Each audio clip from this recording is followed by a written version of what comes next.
Maverick News, the antivirus program for your mind. And now, the Freedom Reporters.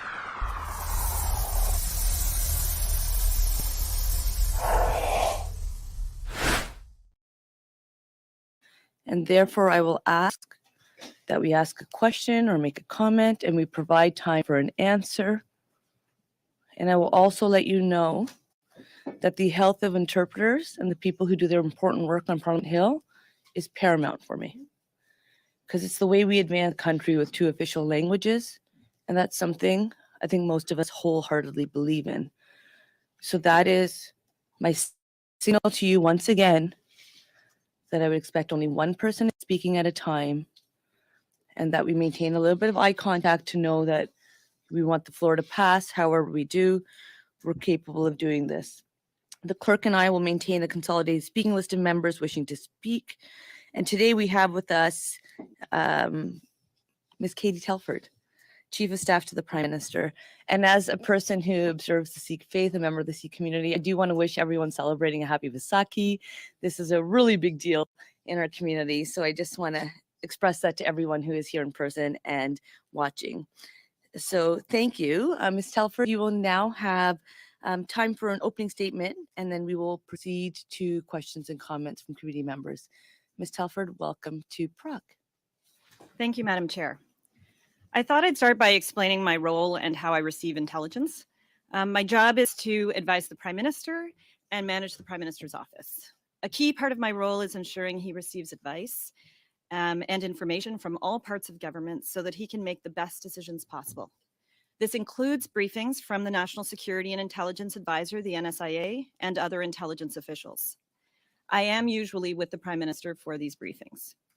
Sometimes we receive these briefings in secure settings known as SCIFs. That stands for Sensitive Compartmented Information Facility. All of our phones and electronics get locked up by the elevator and don't enter the floor, let alone the room itself.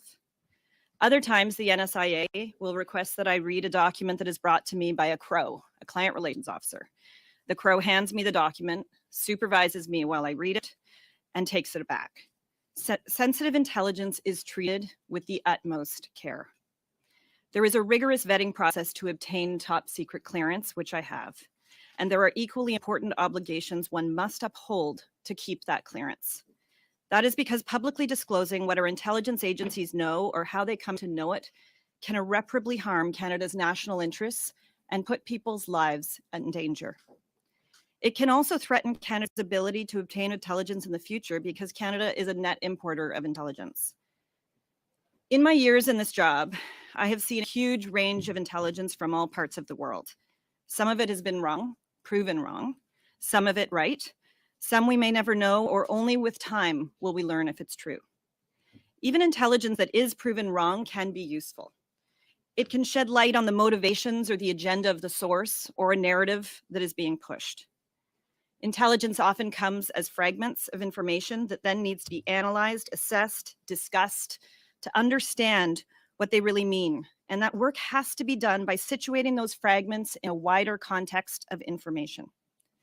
As the Deputy Minister of Foreign Affairs told you at this very committee, intelligence rarely paints a full, concrete, or actionable picture. Depuis 2015, Since 2015, our government has strengthened the measures that protect our institutions against foreign interference. I can confirm with certainty that it has always been a priority and that we have undertaken concrete actions on this file. It is therefore important to take a moment to look at the work that we have accomplished. In its 2015 platform, the Liberal Party had promised to create what is today the National Security and Intelligence Committee of Parliamentarians. He, as an MP under the Afghan detainee issue under the Harper government, Prime Minister Trudeau noted the need for some MPs to have access to classified intelligence, which was not the case previously. That is why our government passed a bill to create this committee. For 6 years now, MPs of all stripes have received, with a top secret security clearance, examine classified intelligence, study it independently, and report on it publicly. And the committee is now working on a review to assess the state of foreign interference in federal electoral processes, among others. The threat of foreign interference has evolved since 2015. We saw what happened during the American elections in 2016 and the French elections in 2017. So to better protect our federal elections in 2019, the government established a public protocol for major electoral incidents. And this protocol was part of our cross-government plan to protect Canadian democracy, which was launched in January 2019. The protocol, which is administered by senior public servants with access to classified information on national security, determined that the elections of 2019 and 2020 were held freely and fairly. In 2019, we also established an office to monitor national security and intelligence activities. And the office will examine our security and intelligence agencies to assess foreign interference before and after the last 2 elections. We also created the mechanism for rapid response and the working group on security and intelligence threats targeting elections. Both of those help us manage foreign threats affecting our democracy and to counter them. As the Deputy Minister of Foreign Affairs told you, the tools to fight against foreign interference are more and more numerous. By May 23rd, former Governor General David Johnston will provide us with his recommendations on the matter. He will have unlimited access to classified documents to do his work. And of course, we all know that we will accept these recommendations. the Minister's office was told about specific intelligence and what we did as a result. I will do my best to answer your questions. At the same time, I must respect the law and the same boundaries as the director of CSIS and the NSIA did when they appeared before you. These constraints are exactly why NSICOP was created. But what I can say here is this. When we receive intelligence briefings of any kind, we don't leave any stones unturned. We usually start by asking a lot of questions. Questions like, how credible is the intelligence? Who else has been briefed? Who else needs to be briefed? What decisions are in front of decision makers? What actions have already been taken? What actions can be taken? And what authorities are needed to take them? Very often, they are not within the Prime Minister's or Cabinet's authorities. By that, I mean those are decisions for law enforcement or intelligence officials. And as you've heard from them about the tools they have available, like CSIS's threat reductions. All that being said, if there are actions to be taken to protect national security, we do not hesitate. Let's remember that foreign interference threatens all democracies. It comes from many authoritarian states like China, Russia, and Iran. It targets all aspects of society, our communities, particularly diaspora communities, our universities, research institutes, all levels of government, and all political parties. It is not a new threat, but it is an evolving threat. It is a threat we will continue to do our utmost to guard against. I want to end by addressing the debate around my appearance today and whether I am the right person to appear before you. I'm a consumer of intelligence, not the one who briefs on intelligence. The NSIA is the person who directly reports to the Prime Minister on these matters.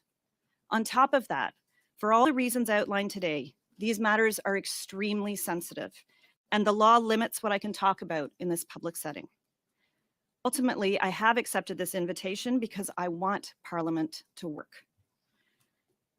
I've devoted most of my professional life to getting people involved in politics, to run for office, to advance the causes that they believe in, and to make a difference in their community and in their country. That's why I'm here, and I believe why we're all here. Protecting our democracy is one of the most important things we can do and one of the most important parts of my job. Campaigns, politics, and democracy are all about people expressing their rights and electing who represents them. I will always fight for these rights and defend against any attempts to undermine them. And with that, I will do my very best to answer your questions. Thank you, Ms. Telford, for those opening comments and for being here with us today. We will now commence with 6-minute rounds, starting with Mr. Brock, followed by Ms. Sahota, et puis Madame Goudreau. And then Madame Goudreau, followed by Madame Blaney. One person will speak at a time. And Mr. Brock, the floor is yours. And I'll just give a quick reminder that this is Procedure and House Affairs Committee. It is not a courtroom. So if we can provide some time to ask a question, make the comment, and some answer, that allows our interpreters to work best. Interpreters, can you see me? Vous pouvez m'entendre? S'il y a un problème, s'il vous plaît, levez la main. Et je vais arrêter la rencontre pour que vous pouvez faire le travail qui est très... Please raise your hand if needed so that we can continue your important work. Thank you so much, Madam Chair, and good afternoon, Ms. Telford. Thank you for your attendance today. Ms. Telford, did the Prime Minister receive a series of briefings from Canada's National Spy Agency beginning in January 2022 on Beijing's election interference, specifically in the 2019 election?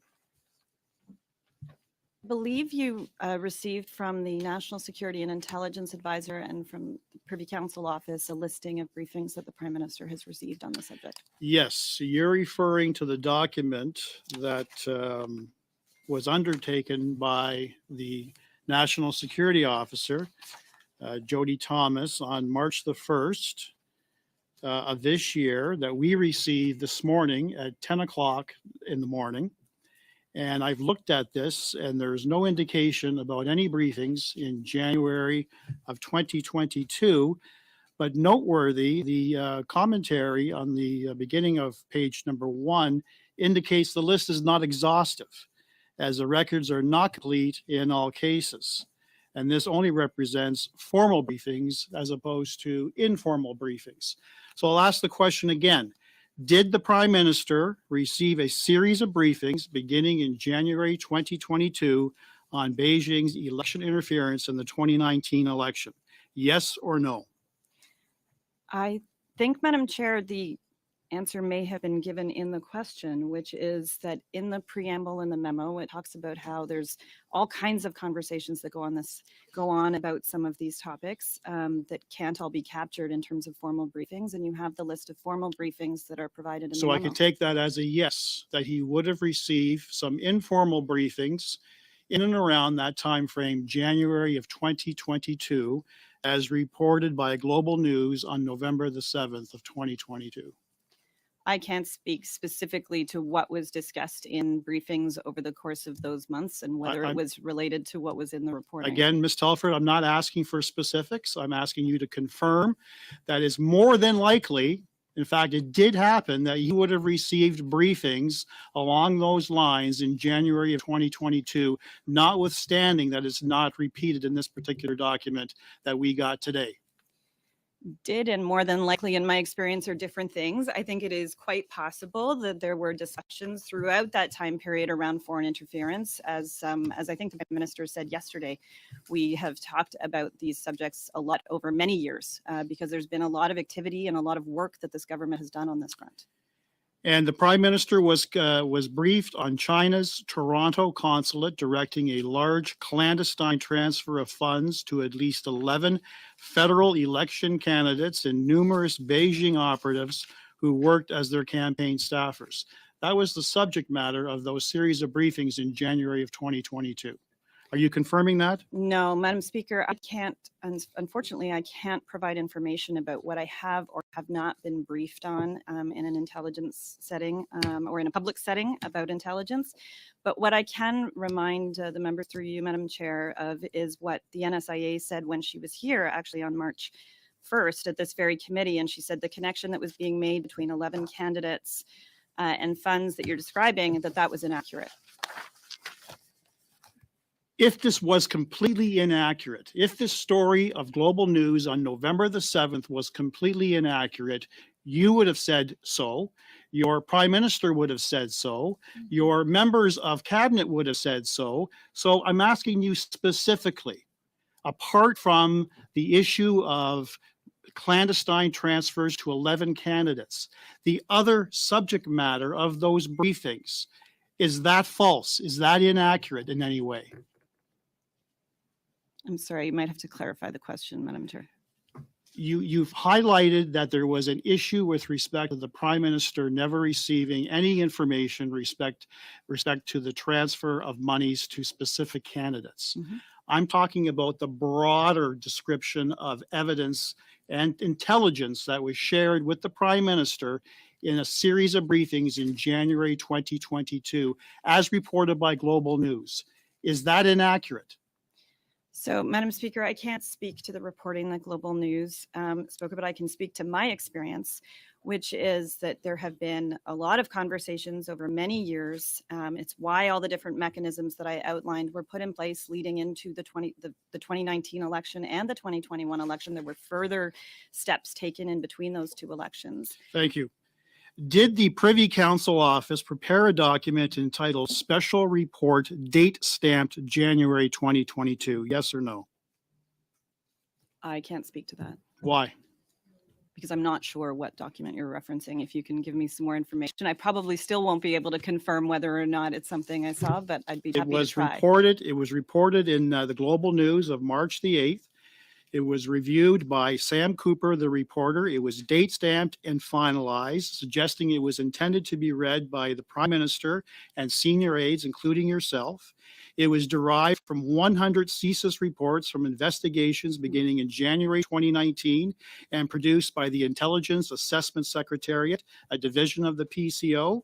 It was a part of a series of briefings beginning in January 2022, again confirming the large clandestine transfer of funds earmarked for the federal election from the consulate in Toronto, which transferred that funds to an elected provincial government official via a staff member of a 2019 federal candidate.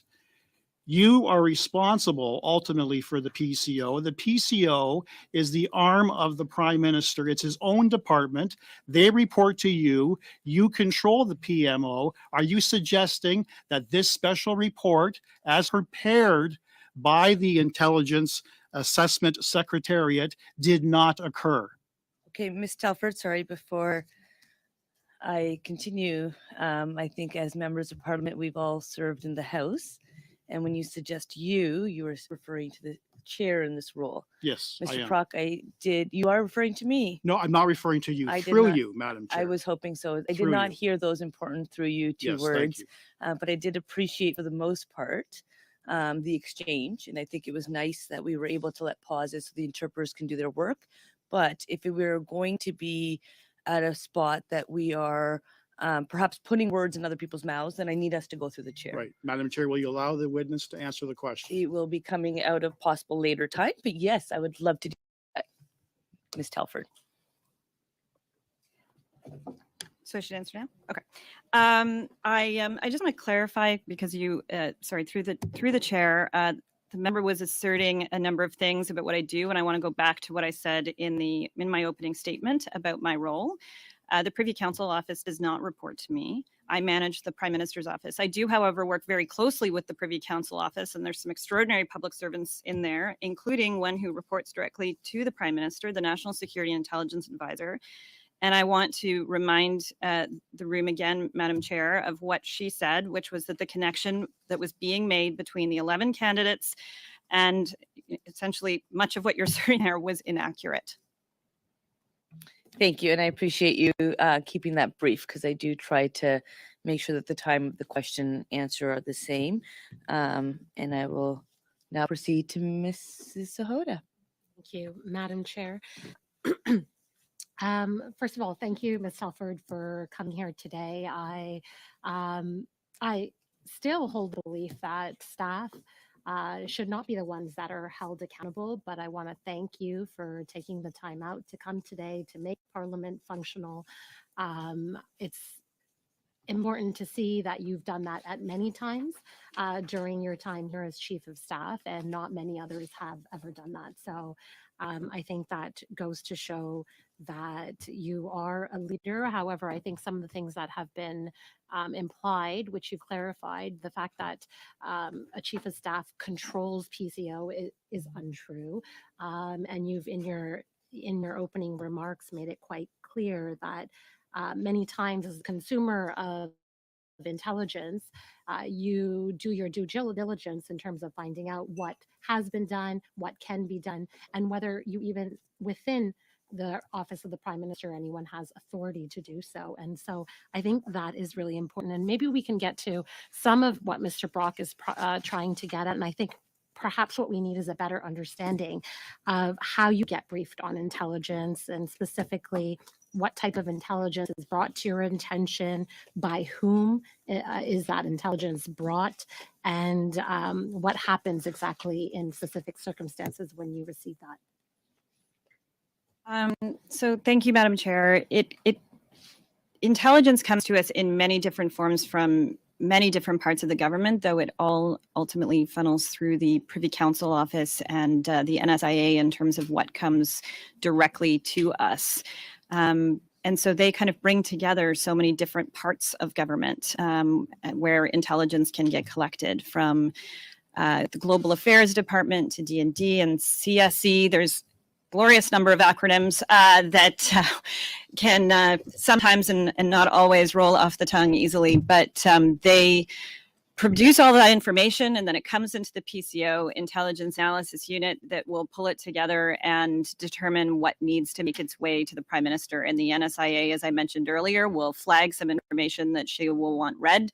Sometimes I will walk into the office and the crow will be sitting there, and I know I need to clear my schedule to read something. And other times it will get scheduled. Sometimes it's formal briefings. Sometimes, we see something, sometimes in reporting, and we will need to just catch up quickly in a sort of pull aside, as they say in government, in wherever we can find the time. And also, of course, ahead of any international meetings, whether they be international meetings happening here in Canada or happening when we're traveling around the world.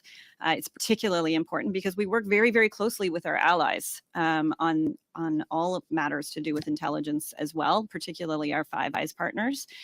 And so there's a lot of different opportunities that we talk about these things, which is why it gets complicated to try to pin down some of these briefings in the way I was being asked about.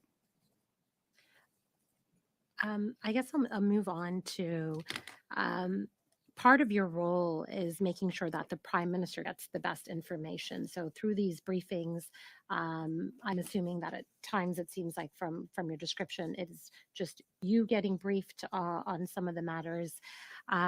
Given that you're not an intelligence official yourself and a consumer, you rely on the work of these officials that's given to you. How do you then determine what is then briefed, or how, when and why the Prime Minister gets briefed? How do you make those decisions? As I mentioned in my opening statement, I'm usually with the Prime Minister when he's briefed on these matters, and it's actually pretty rare for me to have formal briefings where it's me alone. It doesn't never happen, but it's pretty rare, and it's usually a question of scheduling when that happens more than anything, because it's really based on the NSIA's advice. Sometimes other staff who are in the office, other senior staff, will meet with officials, or they'll read something in reporting and they'll say this is something that we should make sure the PM sees sooner than later. But ultimately, even those thoughts will go to the NSIA, who will make the ultimate recommendation on what needs to be scheduled, who should be there, in what format he should get briefed. Okay. So talking about particularly foreign election interference, you are often, I'm sure all of these briefings that you're discussing are not particularly about election interference. They're about travel that you do and interactions, foreign relations with many countries. I imagine this, the scale and scope of the amount of intelligence that you receive on any given day is quite vast, given the international issues going on around the world with Ukraine, with the Chinese spy balloons, and many things that we're seeing even in the news down south in the last few days. So given that it is so vast, can you help us understand a little bit better as to the amount of intelligence that is provided to your office? It varies, as you say, but it dependent on events. Obviously, a lot more starts coming in around the time of the balloons, for example, and certainly in the lead up to, as has been publicly spoken about before, and of course following the invasion of Ukraine. There's been all kinds of intelligence that came in much more increasing volumes. And so, it really does depend on the events, but there have been many events, as you said, in the last number of years. Mm-hmm. So this is a significant part of the job.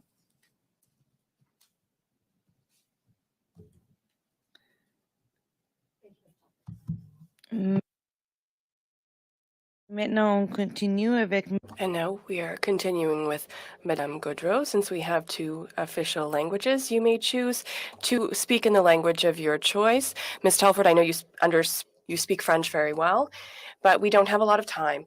So I just wanted to let you know you may choose the language of your choice. Madame Gaudreau, you have the floor. Thank you, Madam Chair. And thank you, Ms. Telford. Since I have little time, Madam Chair, my questions will be very short, and we already have at the outset a few pieces of information. What we're seeking to know is, what is the protocol, the internal protocol, which allows us to understand how information is transmitted? Can you give us a little bit more information about the protocol?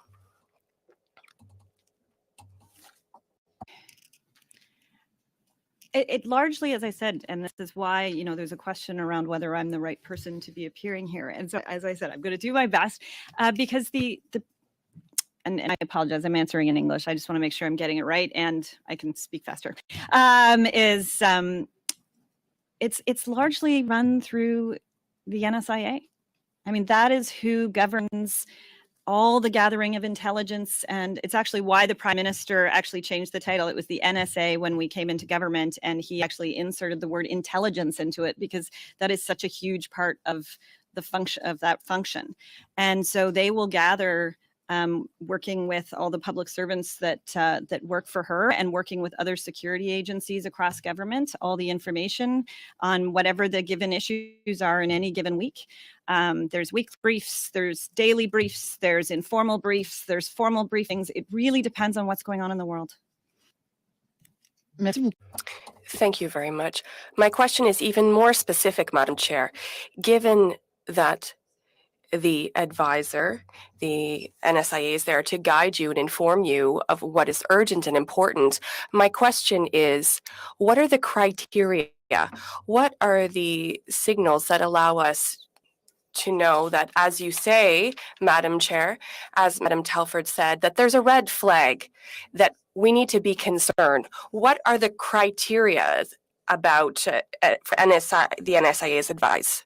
Asked to her, I can't remember now, having read her testimony here, whether she answered a question like that, but it's usually, at least in terms of what makes its way to me. There may be things that don't make its way to me that should, or to the Prime Minister, but I can't speak to what I don't see. But what I do see, it's usually pretty self-evident in terms of what is of importance. It's relevant. It's It's an interesting question, but it really is usually Justement, pretty je vais, self-evident. Madame la Présidente, Well, Madam Chair, I'm just going to flesh that out by saying, like, the criteria are to allow us to know who is responsible for knowing when it's a time where there need to be a validation of the processes established that maybe didn't work, of the urgency to take action, because to respond to the visit by Madame Thomas, she said that the information was transmitted, but we want to know, where is the information? How is it that how is it that maybe you weren't aware of foreign interference, as you say, and now people are saying, no, there was information. What are the criteria? We want to reassure people. We are here in this process and we want to ensure things are watertight. So can you please reassure us, who is the information holder? How does this work within cabinet with the prime minister and ministers? I guess I'll give it, and I'll try to do it efficiently. Two parts to the answer. One is it is actually the National Security and Intelligence Officer, or advisor, who pulls all of that information together. But second, I think there are legitimate questions, and we had them when we were in opposition as a party, and they continue to exist today. And even in government, you have questions about whether everything's working right. And it's actually why this government put in place NSCIRA. And NSCIRA is actually there to oversee the security agencies and to make sure all those parts are working, and then specifically working on this now. Madame la Présidente. Madam Chair, I would continue by saying, if we're here today and know that this was the last day, and we thank you for joining us. If we're here today, it's because we want to shed light and better understand this issue, and it's a golden opportunity to know whether there is information that might have been omitted. Can you reassure voters that we have a system that is watertight? I am not convinced right now. So I have about 30 seconds left. Could you please tell us, because that's why we're here today. So what I would just say to reassure Canadians through you, Madam Chair, is I just know the incredible work that the senior officials do day in and day out on this. I spend a lot of time with them, and they are constantly working to refine and improve processes, especially as new and different types of information comes forward. But I know that any time there is action that can be taken, they take it. And I know that there's any time that the Prime Minister can take action, he takes it, and he certainly encourages that kind of action as well.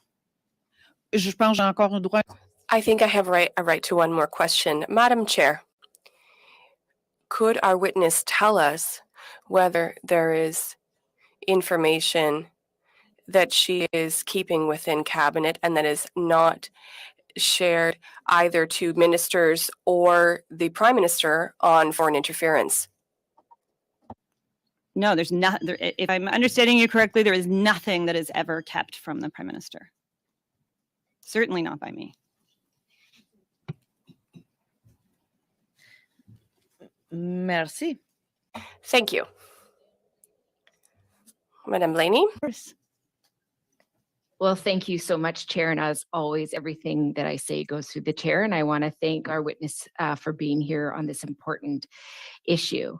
And I think the way I'll start is how I think I've started almost every question during this study, is the fact that this is very serious. And the most important part for me is that Canadians are losing faith in our systems. And what I would hope around this table and all the people who are represented at this table is that our commitment is, number one, to Canadians and making sure that they have faith.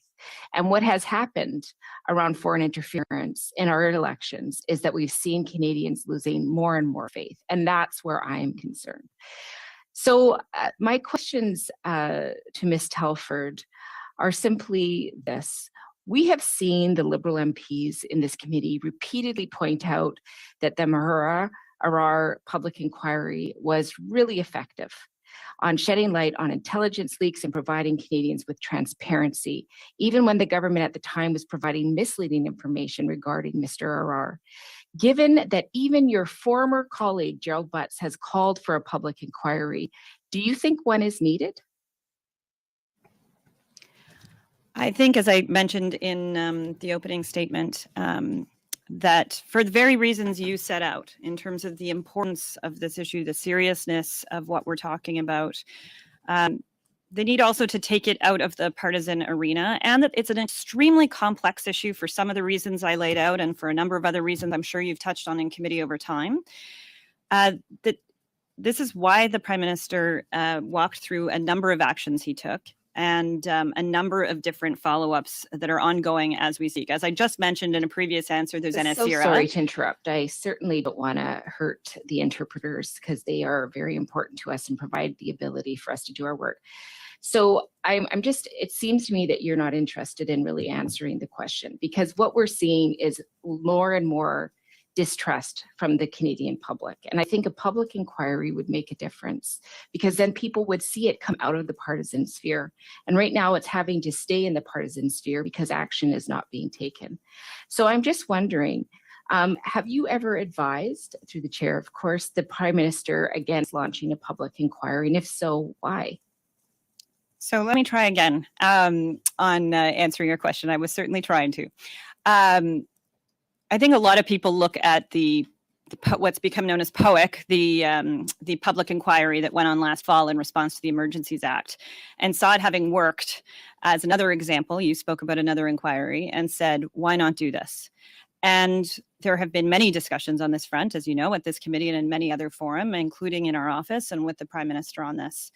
And where we were able to come down as quickly as we could in our advice to him and in terms of the steps he then took, was that we actually needed someone, and actually this is the same thing, interestingly, that the previous government did when they appointed former Governor General David Johnston to do a similar task, was to figure out what was needed. Where were the gaps between, as I was starting to mention to you, NSCRA and NSI COP? What were they not able to cover? What did the public still need beyond that to ensure that we are instilling the confidence in them that they deserve to have in our institutions? Because that's extraordinarily important to us. And ensuring that the right mandates are created, that the right kind of whether it's an inquiry or something else. And as I said in my opening statement, the Prime Minister committed to follow through on whatever the recommendations are that come out of the Special Rapporteur on this. It's not clear what the question should be. It's not clear what body is best to look at it given the sensitive nature of the information. POIC, yes, looked at some security information. This is almost entirely national security information. So figuring out how to do that is a task that he's actually going to be reporting back within a few weeks. And I hope we can wait for that so that we can then take those responsible next steps. Thank you so much, Ms. Telford. And through the chair, as always, could you just clarify, were you informed last year about the Chinese government funding at least 11 Liberal and Conservative candidates in the 2019 federal election? So Madam Chair, I will repeat again what I've said a couple of times to members from the opposition, which is what the NSIA said when they were previously here at committee. I don't have information beyond being able to say this, and I thought this was pretty definitive, that the connection that was being made between these candidates and the funds was inaccurate.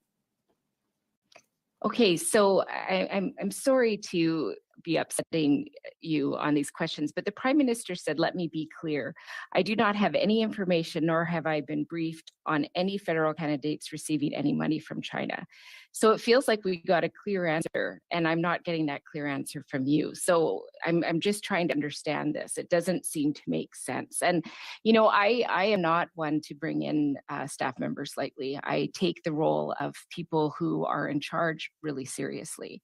However, every time we turn around, it feels like there's another article, there's another thing coming out, and this slippery slope of information coming in and out and not being clear is leading people to distrust. So can you be as clear as the Prime Minister seems to be? Because Canadians are not having faith in the Prime Minister or in these roles, and it worries me. So can you make sense of that? Madam Chair, it sounds like the member thinks that the Prime Minister was clear on this. I think the Prime Minister was clear on this. I agree with what the Prime Minister said. So I'm not really sure how to add to that, because it sounds like if I'm adding to that, I'm actually confusing matters. So I agree with what you're saying or what's being said. That's my time. Thank you.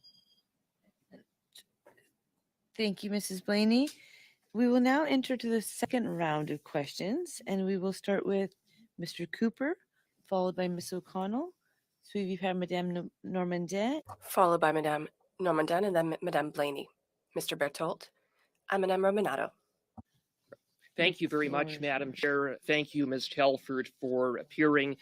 Ms. Telford, through you, Madam Chair, Mr. Brock provided the context of the special report, date stamped January of 2022. So now that he has provided that context, can you confirm that the Prime Minister received that document and did he read it? So in terms of the specific document that you're referencing that was mentioned in reporting, sorry, Madam Chair, that the and that the previous member was mentioning, I can't speak to whether or not we've been briefed on any specific documents or any specific subjects. But taking a step back from that and to the member's second part of his question, of course, the Prime Minister reads any documents he does receive. Thank you, Madam Chair. Ms. Telford, when was the Prime Minister first briefed about Beijing's election interference in the 2019 election? When? So you've received from, Madam Speaker, the committee has received from the NSIA the list of formal briefings that was put together as best everybody could in terms of formal briefings on subjects to do with election foreign interference. Ms. Telford, respectfully, through you, Madam Chair, I'm not just asking about formal briefings. I'm asking, when did the Prime Minister become aware of Beijing's election interference in the 2019 election? Just the date, please. It's been 5 months. It's been repeatedly asked. You're the top official in the Prime Minister's office. Canadians deserve to know when he first learned about it. Could you please answer? Madam Speaker, I would just Madam Chair, I would take a step back and just say this has been an ongoing conversation over many months and years as to what prospects were of potential foreign interference. It's why these different organizations were in place. It's why there was a report that came out of the 2019 campaign or election. Again, Ms. Telford, I want to be clear that Canadians deserve a date. So maybe to provide some, to provide further clarity, the Intelligence Assessment Secretariat of the PCO prepared a daily foreign intelligence brief dated February 21st, 2020. In which that document has been produced to this committee, a heavily redacted version of that document. It speaks of, quote, subtle but effective interference networks in the context of Beijing and its interference in the 2019 election. It speaks of, quote, investigations into activities linked to the Canadian federal election in 2019 reveal an active foreign interference network. On what date did the Prime Minister receive this document? I could not tell you what date he did or didn't receive a document. Did the Prime Minister receive that document? I don't have that information in front of me in terms of that specific document you're holding. You don't have any information about that document. Now, it was a daily foreign intelligence brief through you, Madam Chair. It was a daily foreign intelligence brief. Ms. Thomas said that it would have been in the Prime Minister's daily reading material. Would she be wrong?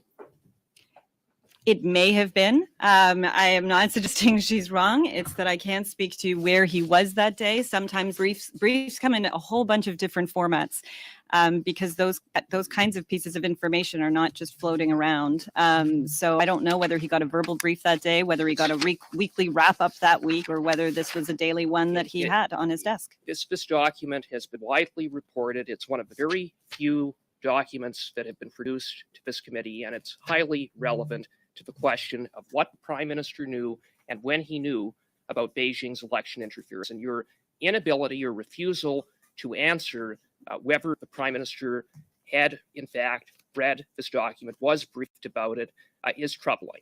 It doesn't inspire confidence, and in fact, it invites suspicion. And perhaps your unwillingness to confirm that is because, as Global News has reported, that document spoke of, quote, foreign interference networks in the Greater Toronto Area that implicate at least 11 candidates in the 2019 election, that Beijing's Toronto consulate was involved, and that it involved the clandestine transfer of funds. So, in other words, the Prime Minister seemingly knew as early as February of 2020 about candidates. Why has he misled Canadians for the past 5 months? So a couple of things, Madam Chair, is one, everything the Prime Minister receives, he spends a lot of time with, and he most definitely reads. So I can confirm that if they are documents that he received, he absolutely read them. Second, that he's briefed on matters of foreign interference and matters of election foreign interference as per the documents you have received on a regular and ongoing basis. And third, on the specifics of what you were referencing there, I can't get into, unfortunately, in this public setting, what was or wasn't briefed on in the level of specificity you'd like. Thank you. Mrs. O'Connell. Thank you, Madam Chair. Thank you, Ms. Telford, for being here. I want to start off with kind of following up where the Conservatives just left off. I think the Conservatives would have Canadians believe that foreign interference just began in 2019 and that this is a relatively new phenomenon, and they would like to find some smoking gun date. In fact, in your answer, Ms. Telford, you talked about the fact that foreign interference is ongoing, and that's why there are several briefings on the topic. In addition to that, members of the House would have actually received the 2019 NSICOP annual report that talked about foreign interference, so they can look at their own dates in terms of when they were notified. But I want to get to the issues around foreign interference, the fact that it's not new. And you mentioned in your opening statement the fact that Canada is a net importer of intelligence. We can look at the situation that's happening in the US right now. They're having very similar debates about foreign interference and national security information being in the public realm. And some of the comments being made in the US right now are questioning if national security information is not held with the care and sensitivity that it deserves, will our ally, or in the US context, will allies not want to share information with countries who don't treat foreign national security information securely? As Canada is a net importer of intelligence, the requests from Conservatives to have unredacted documents, to share details of national security information, details of briefings, would that not pose a significant risk if Canada no longer took the strong and firm approach to handle national security with the utmost care and sensitivity that it deserves? Would that put us in risk of not receiving intelligence from, for example, our Five Eyes allies? Thank you, Madam Chair. And that is why I raised it in the opening statement, that is something that we have to always be guarding against and careful about. We have to treat this material with care, both because it can put lives at risk, most importantly, because it's in Canada's national interest to keep this information protected, but also because of the impact it could have in terms of relationships with allies who we share intelligence with and who we receive intelligence from. And it's actually one of the reasons that the government put into place NSICOP, because it was actually something we looked at our allies, many of whom already had organizations like that. And it was something that the government before the current government did not put in place and did not take any steps on this front, despite having been embroiled in the Afghan detainee issue, which I spoke to in my opening statement as well. They just continued to provide information or continued to refuse to provide information to the House when the House was looking for it then. And it was having lived through that experience that the Prime Minister made the commitment in 2015 platform that we needed a body like NSICOP. And then some time was spent actually working with allies and learning from allies on how to put that together properly and in a way that could even be improved on from their own experiences before it was launched, I think midway through the first mandate. Thank you. And Madam Chair, through you, the leader of the Conservative Party, Mr. Polyev, has said he refuses to get briefed on national security matters because he doesn't want to then be restricted to speak. The former leader, Mr. O'Toole, removed members from NSICOP.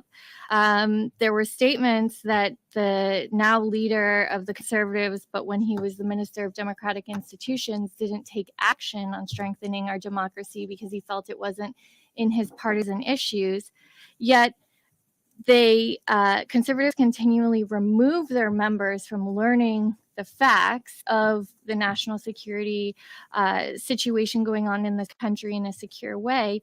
Yet, when you appear today, and reasonably so, say there are going to be limitations on some of the information you can share in an open setting, Conservatives say, what are you hiding, etc. Mr. Cooper's used collusion in the past. Could you maybe speak to the fact, the reasonableness that if Mr. Polyev doesn't want to be briefed so that he is no longer constrained to keep national security matters confidential, that can you perhaps speak to why the sensitivity around your testimony today?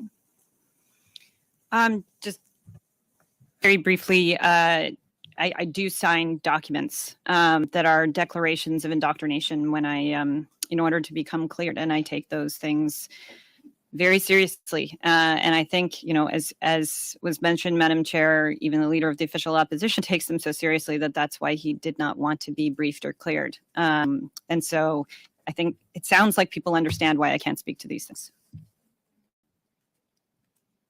Thank you. Madame Normandin. Madame Normandin. Thank you very much, Madam Chair. Madam Telford, I'd like to come back to a response that you gave to my colleague, Madame Gaudreau, through you, Madam Chair. You mentioned that when information is received, the criterion that is used to know whether it would be transferred to the PM is obvious. You see it in the information, whether it should be sent or not. Would that follow under what is evident, for example, ridings that receive money directly or indirectly from the Chinese consulate in Toronto? So I will go back again, either to, as one of the other members of the opposition said, the Prime Minister's words or the NSIA words to this, in the NSIA's case, it was to this committee, or the Prime Minister's words in the House or publicly. That the connection being drawn between those candidates and those funds is something that hadn't been briefed on and wasn't accurate in terms of how the reporting was. And the reporting evolved over time as well, I would just note. But it would seem that it's information that would deserve being transferred to the PM, would it not? Thank you very much. You mentioned also earlier always being present or nearly present when the Prime Minister receives information. In this case, were you present when this information was transmitted, whether it was by document or by informal meeting, because you said it was not a formal from February 2020? Do you recall being present with the Prime Minister when the information was transmitted? So, Madam Chair, if we're talking about the information that I just talked about being inaccurate, then there wasn't such a meeting to be present at. But as I said in my opening statement, I am usually there when he's being briefed. There are times not when he's traveling and I'm not on that trip and he's getting briefed directly, then I'm not getting briefed at the same time. And those would be some of the rare occasions where I would be getting briefed separately. But in terms of the specific that you're referencing, it doesn't, there's nothing more I think I can say on that. Okay. But nevertheless, when you receive information and when you consider that it is inaccurate, the information is still received. Do you recall receiving the information and then deemed it incorrect afterwards? No, I think some of that is we learned through reporting. As I think both have said, and yes, then there were conversations to try to figure out what some of these things were, and you can see that in some of the timeline here too.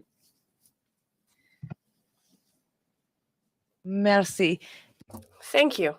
So I think that in French, like in Punjabi, people speak a bit quicker. So two and a half minutes isn't very much time. But I didn't want to interrupt. But if you could speak a bit more slowly, I think Madame Gaudreau and others, just to let you know that I understand that there are sometimes more words that need to be used. So I will give you a bit more time. But for the interpreters, if you could speak a bit more slowly, I will work with you if we could do so next time. Does that work? Okay, thank you very much. Madame Blaney. Thank you so much, Chair. So my question again returns to the lack of trust that we see in Canadians having for our institutions, and that it's really been shaken by these allegations. So should the current rapporteur, David Johnston, recommend against moving forward with a public inquiry in May, do you think, Ms. Telford, that Canadians will accept that?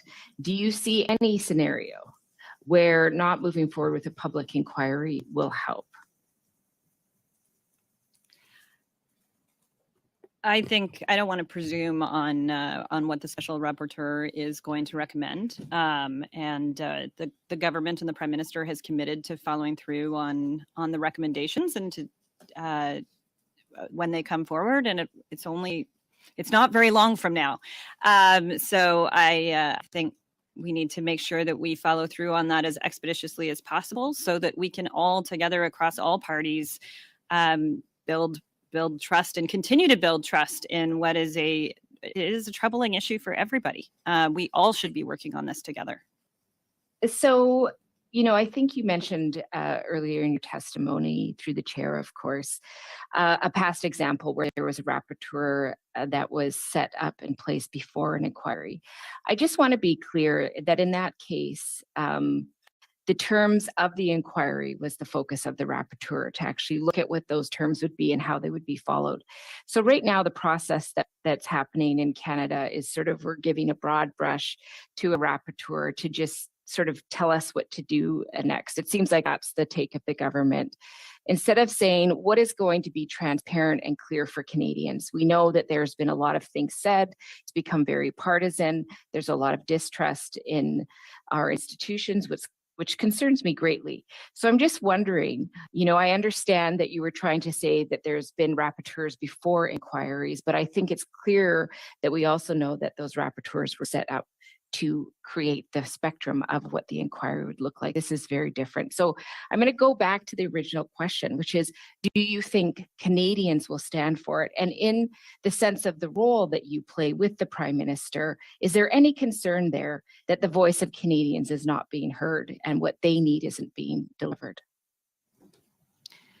So Madam Chair, just first off, I agree with the concern. And I think we should be all working to figure out paths forward that can be constructive and ones that can be communicating as clearly to Canadians as possible, that their institutions are strong and that they can have faith in their electoral systems. And that, yes, there is this threat that we have been talking about for years, but that obviously has received some more attention of late. And being able to explain clearly and concisely what that is and how the systems work to combat it, I think is extremely important. I'm not sure my understanding of the history of the previous rapporteur is the same as yours, but maybe we'll figure that out later.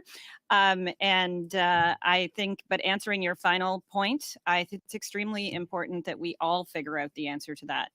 So I actually don't know that we're disagreeing that much, other than I don't want to presume where the special rapporteur goes, whether it's to set an inquiry or come up with some other way of assuring Canadians that all the bases are being covered here. Thank you. Mr. Berthold, Mr. Berthold, you have 5 minutes. Thank you, Madam Chair. Thank you, Ms. Telford. Ms. Telford, I read an article from February 17th, which talked about a Chinese strategy to influence the 2021 Canadian election. These are information that Canadians have seen published. The Globe and Mail saw the documents from CSIS. Did the Prime Minister also see these documents?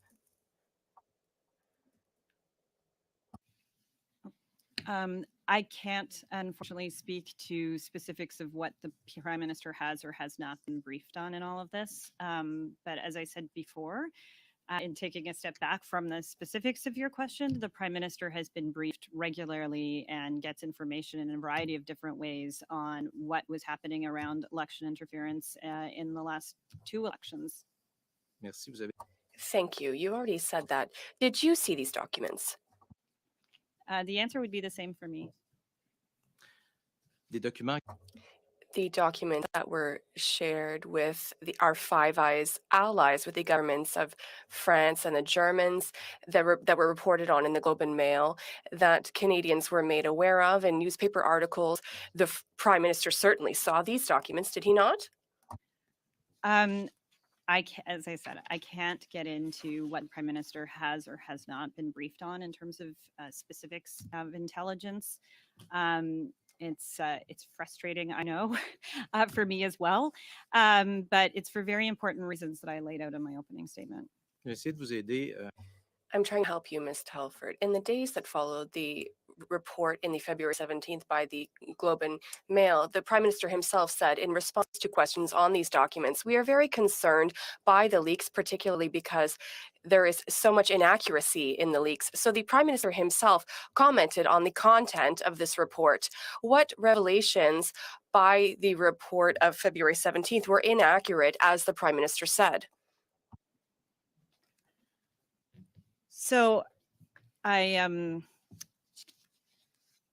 I've already referenced over the course of the committee today, Madam Chair, at least one inaccuracy that the NSIA has spoken to from reporting more broadly. I can't unfortunately go further than where the NSIA went or the director of CSIS went in when they were speaking before the committee. On va passer en revue les faits. We'll review the facts reported by the Globe and Mail, Ms. Telford, because these reports are drawn from a series of intelligence collection documents. The first fact, the objectives of Beijing were to bring in a minority government.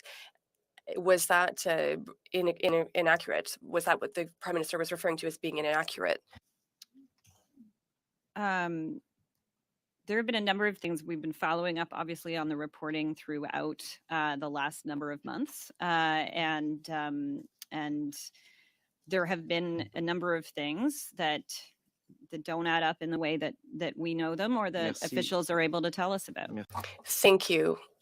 I will raise another fact. The objectives of Beijing were to damage Conservative candidates that were seen as being harmful to its objectives. Did the Prime Minister see that as inaccurate as well? I would take a step back to where Canada was in its relations with China going into 2019 and 2021 elections. They were probably at their lowest point. Madame Telford, Ms. Telford, the question was, this is something that I didn't want to do, but the time for interpreters will not be taken out of your time. I will give it to you. If we could take a bit more time and continue as we are doing, I think that would be very good. So I understand very well that you have questions, and I have both official languages. My first language is Punjabi. It takes a bit longer to say things in that language, so I know you don't speak it, but you speak French. So I will give you time. If you could not interrupt, that would be better. Is that okay? Okay. So, Madame Telford, Beijing's tactics were given cash donations to those. Was that deemed inaccurate by the Prime Minister? Well, as it relates to the stories around the 11 candidates, I think you've already heard me repeatedly, Madam Chair, talk about how both the NSIA and the Prime Minister have spoken to that and to where they saw a gap and an inaccuracy in the reporting. Beijing was asking companies to hire international students and to have them hired on summer election campaigns. Was that deemed to be inaccurate by the Prime Minister? I can't get in going further than they did. I can, in terms of the NSIA, the director of CSIS, the many other experts that have come before you on these issues. Deux dernières questions.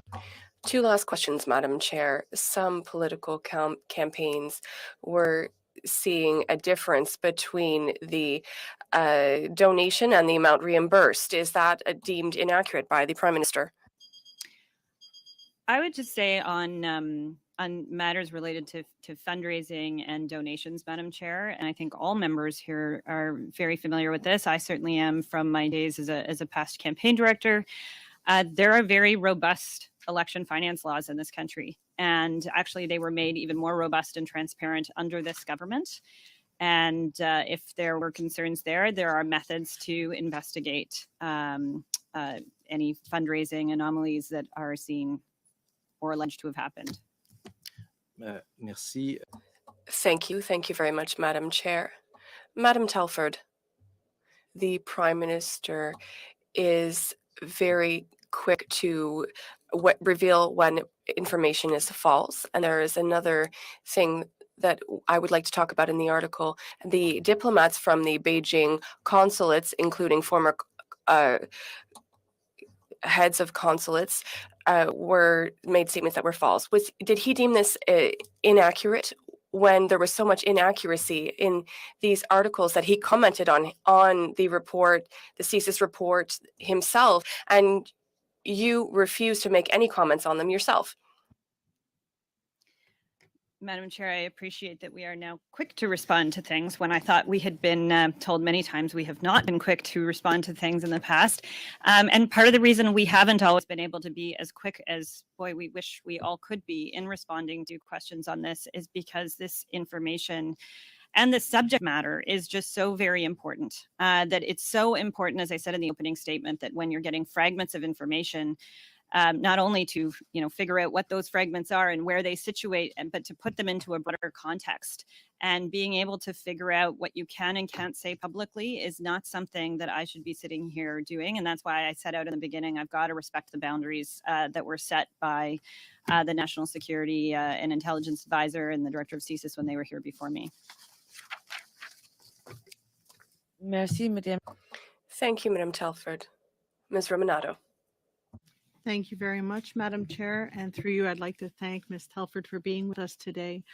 I just want to highlight a couple of things that I heard today, and I want to reiterate, there's a big difference between a willingness to share information and a capability to share information. And Ms. Telford, you've explained multiple times, it's not a lack of willingness, but in terms of national security issues, we cannot share this information. You also, in your opening statement, explained a little bit about the impact of that, and my colleague, Ms. O'Connell, referred to that with respect to our relationship with our Five Eyes partners.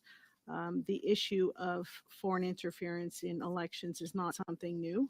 This is something that New Zealand is looking at right now in terms of their elections. This is something that's happening around the world. We saw this in the presidential election in 2015, questions about that. You did mention the importance of being able to share that information and receive that information from our Five Eyes partners. But you also said something that was really important to me. As you know, my son is an intelligence officer in the Canadian Armed Forces. So I know full well the importance of maintaining information that does not belong in the public sphere. And to do so, and I will put in quotes exactly what you said, it puts lives in danger. We created the NSICOP Committee of Parliamentarians, and I've looked at those who sit on this committee, and I have full confidence in the members of NSICOP that are from all of our parties, including a retired colonel with over 25 years of service who sits on this committee, and I have the full trust in his capability to look at something like this. Given the measures that the Prime Minister has taken through various tactics, whether it be through the naming of a special rapporteur, we have SITE, we have the panel, we have the National Security and Intelligence Advisor, we have NSICOP, we have PROC looking at this. I believe also It's come up in the Ethics Committee. Do you believe that the question of foreign interference and how to detect, deter, and counter it will take multiple prong approach, given the complexity of this issue and the evolving threats of foreign interference? So a couple quick things, just on your first point of how this is not a new problem. I believe it was in the CSIS documents that were tabled sometime ahead of my appearance in the last number of days. It talked about actually how CSIS briefed us in 2015 when we first got into government. This was not new to our government, but as I said in the opening statement, it has been evolving, and this government has taken more steps than anyone has before. And actually, one of the steps, you mentioned a number of them there, and one other one that involves our allies is the rapid response mechanism that Canada actually played a leadership role because it was the G7 meeting that was in Charlevoix where that came about. And actually some additional countries have joined beyond the G7 to be part of that work. So Canada's actually been leading on this in the world. And to your point of the multi-pronged nature of this, it's why in 2019, I mentioned this in my opening as well, there was a kind of pan-governmental whole of government plan to protect democracy that was introduced because it has to take into account misinformation and disinformation as well. And so the Department of Heritage is involved, and there's, many different departments and agencies throughout government have to be thinking about these things and are and have been for a number of years now, though there's obviously still more work to do. Thank you so much. And I brought this up in a previous PROC meeting. Would you say that perhaps one of the recommendations that PROC can make coming out of this study would be to make sure that members of Parliament are adequately briefed on how to recognize and mitigate and prevent foreign interference? Would you recommend that this committee suggest that members of Parliament and perhaps even their staff be briefed on what to look for, not only in election period, but in terms of our day-to-day actions? Would you recommend that members of Parliament and their staff receive some training in this regard? Ms. Telford, before you answer, and I will provide you time to answer, I just want members to know in the room that you are recognizing that the camera might not be switching from the person who is speaking at all times. I know, Ms. Romano, you did not notice that the camera was not on you in the room. We understand that for public broadcasting on Parleview that it is switching. So that issue for the purposes of this room, we will get sorted out. But for the public, Mrs. Romano, not only did they hear you, they saw you. And that is something that's very important to us here. Mrs. Telford? Just two quick thoughts on that. One is certainly there is training for, and I received it when I first came into government, one of the more eye-opening briefings you can get. And then, but in terms of members of Parliament and whether more should happen on that front, I believe there were recommendations about that. I'm now not recalling whether it was which of the reports, but I think coming out of NSI COP actually. And that is also has subsequently been followed up by Minister LeBlanc and Clerk Charette in the report that they just produced, showing all the different actions where they went through all the different reports that have been put out in the last not that many years, and identified sort of what all of the different kind of next steps still are to be taken and by whom and by when. And I believe that is in there. Thank you. Continuing on with our third round, we will be starting with Mr. Barrett, suivi par Monsieur Fergus, Followed by Mr. Fergus and Madame Normandin, and then Ms. Blaney, Madame Thomas, et puis Monsieur Turnbull. and then Mr. Turnbull. Thank you, Madam Chair. Thank you, Ms. Telford, for being here today. In the document received from the Privy Council Office, the Prime Minister's Department, that was requested on March the 2nd, it was received by this committee this morning. it states that on September 28th, that cleared Liberal Party of Canada representatives were given a security briefing. Who were the senior Liberal Party officials who were part of that briefing? I was not. And I believe you have invited to this committee the national campaign directors of the 2019 and 2021 campaigns, so they can speak to that in more detail. Do you know who the cleared representatives were for the Liberal Party? I do know that Azam Ismail, who you have invited to the committee, with one of those cleared representatives. Okay. Was Zita Astervaz one of those cleared individuals? I don't believe so. Okay. I can't say that with absolute certainty, but I don't believe so. To your knowledge, has it been brought to your attention since that time that the then candidate for Don Valley North was made aware of any of the contents of any of the briefings given to cleared officials with the Liberal Party? Sorry, I'm not sure I'm following. Was he? What, did the candidate for Don Valley North, to your knowledge, was he given a readout or made aware of the contents of the briefing that was given to the cleared officials with the Liberal Party? So, Madam Chair, not to my knowledge, but I was not involved in that at all during the campaigns. I was on a full-time leave for both campaigns on the road with the Prime Minister for the whole campaign. So these were things managed by headquarters. Okay. The 25 ridings in the GTA, who would have been responsible for them, to the best of your knowledge, during the campaign on behalf of the party? I'm not sure I'm understanding again, Madam Chair. Do you mean in terms of who was kind of the campaign coordinator for the GTA? Yeah, regional organizer. I'm not even sure. I'm not the best person to speak to that. I really, if you wanted to ask me about 2015, I could help you out. But you're going to need to talk to the 2019 or 2021 campaign directors. I'm not even sure how it was carved up within the GTA. Okay, so that's not something that you would have known in your capacity on that campaign? No, I'm sure I know the person, but I'm not sure which person it was or if it was even done in the way that you're describing. Okay, and your role on the campaign was? I was on the bus, as they say, or on the plane throughout the entirety of the campaign in 2019 and 21. Would you have access to those names now if you asked? Yes, I'm sure I could follow up. Yes. Would you undertake to provide those names, the name of the individuals responsible for the GTA during the 2019 election campaign? Could you provide those to the committee? So, Madam Chair, I can follow up on government side, though I would encourage the Parliamentary Committee, since you have the national campaign directors from those campaigns coming, that it's probably more appropriate to be coming from the party side.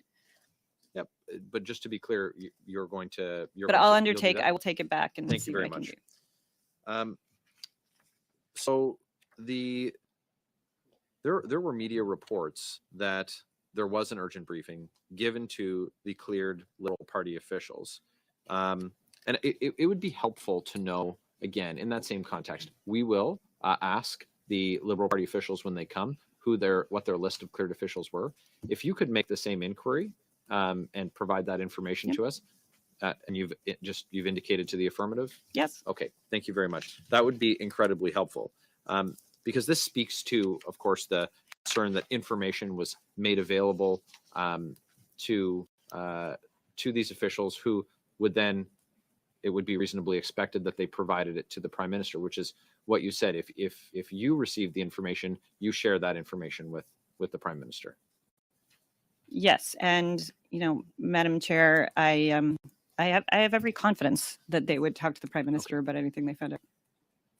Did you recommend to the Prime Minister against removing the candidate from Don Valley North as a candidate for election? Madam Chair, the member that's being discussed stepped outside of caucus quite recently, so I'm not sure what is being referred to. The question is exactly as stated. It's if you recommended when the candidate for Don Valley North was a candidate for election, if you recommended against his removal from the slate of candidates running for the Liberal Party? What I can say is I was never involved in a conversation on the subject. Okay, conversations did occur. No, I'm saying I was not privy to a conversation. I don't have an answer for you on this because there was no conversation that I was part of on this subject. Excellent. Thank you. Thank you, Mr. Barrett. I will just like to confirm that as part of the witnesses who we have asked to appear, campaign managers have been invited to a future meeting, and we do anticipate that meeting taking place in the month of April. Invitations have been sent out to the 4 names that we were provided. 1 has confirmed, and we're just pending responses from the other 3, and we hope to have those soon. And we'll share that information with all members as it becomes available. Mr. Fergus. Mr. Fergus, you have the floor. Thank you very much, Madam Chair. And through you, I would like to thank Ms. Telford for joining us today. She's been speaking from the heart, and I appreciate the time that she's taking to answer our questions on national security.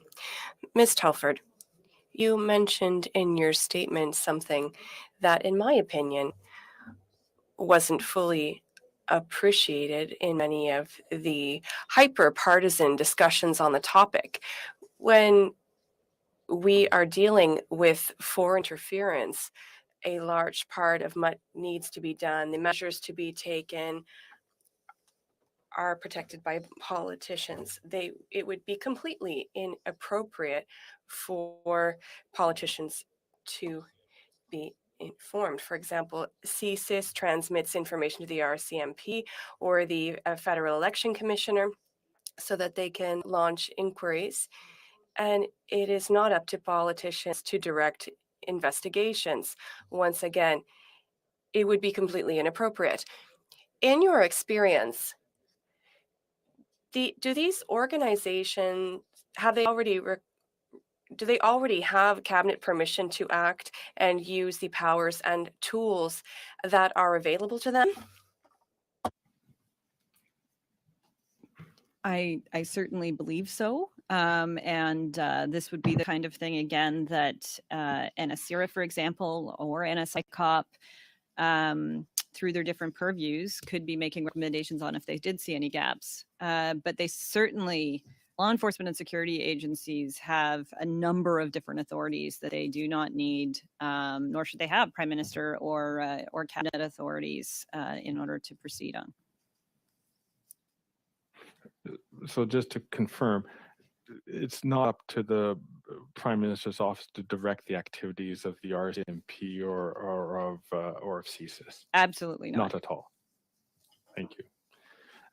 The director of CSIS also told this committee that the CSIS Act provides a number of tools for CSIS to investigate foreign interference activities, adding, and if I can just find the quotation here, it is, we investigate these allegations and we use all the tools at our disposal to try to better understand, characterize these activities, and reduce the threat where possible. Are you at all familiar with these tools? Yes.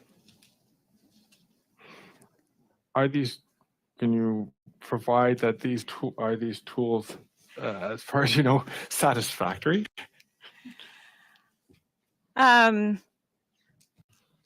Look, I think there is, we're learning quite literally every day, more and more information that is going to teach us and different parts of government how they can improve and what more tools they may or may not need to have. You know, these last number of months, even just in terms of trying to figure out how to communicate to the public on some of this has been an exercise for everybody in some cases in new and different ways, less so perhaps for the political side. But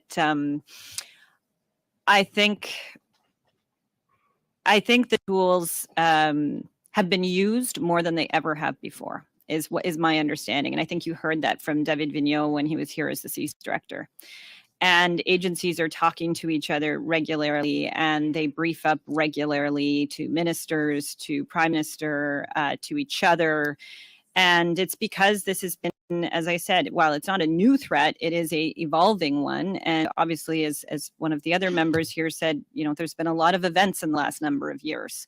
So whether it was, misinformation and disinformation being spread during COVID, which was talked about in one of the, I think it was the NSI COP reports, whether it's talking about election foreign interference attempts, whether it's looking at businesses, as I mentioned in my opening statement, and the minister from innovation was looking, actually he made changes earlier on within the last number of years on that front. Like, I think the government has to continue to keep evolving and adapting as we learn about these threats.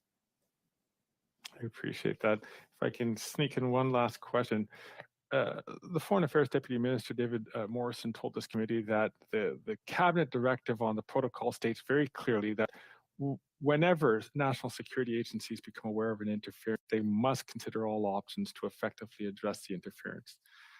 So the panel is in place to ensure that there is communication with the public if there's an incident that threatens the integrity of our elections. But before that, the protocol ensures in the first instance that there's consideration of what could be done to actually address the threat. I think that's quite important. So, Mr. Do you have anything? Fergus, the question was coming. If you can ask the question so I can give a little bit of time to answer, but the beep, beep, beep's gone on. Oh, I'm sorry. Yes. Do you have anything to add, or can you provide any color on what the government was thinking when the protocol was first introduced back in 2019? So I think, it was a new thing going into 2019, and there was a review done of it. The review was made public. It was also studied by NSI COP, and NSI COP determined that the site task force and protocol had fulfilled its mandate. But there were some lessons learned that came out of those reviews, and they were followed up on heading into the 2021 campaign.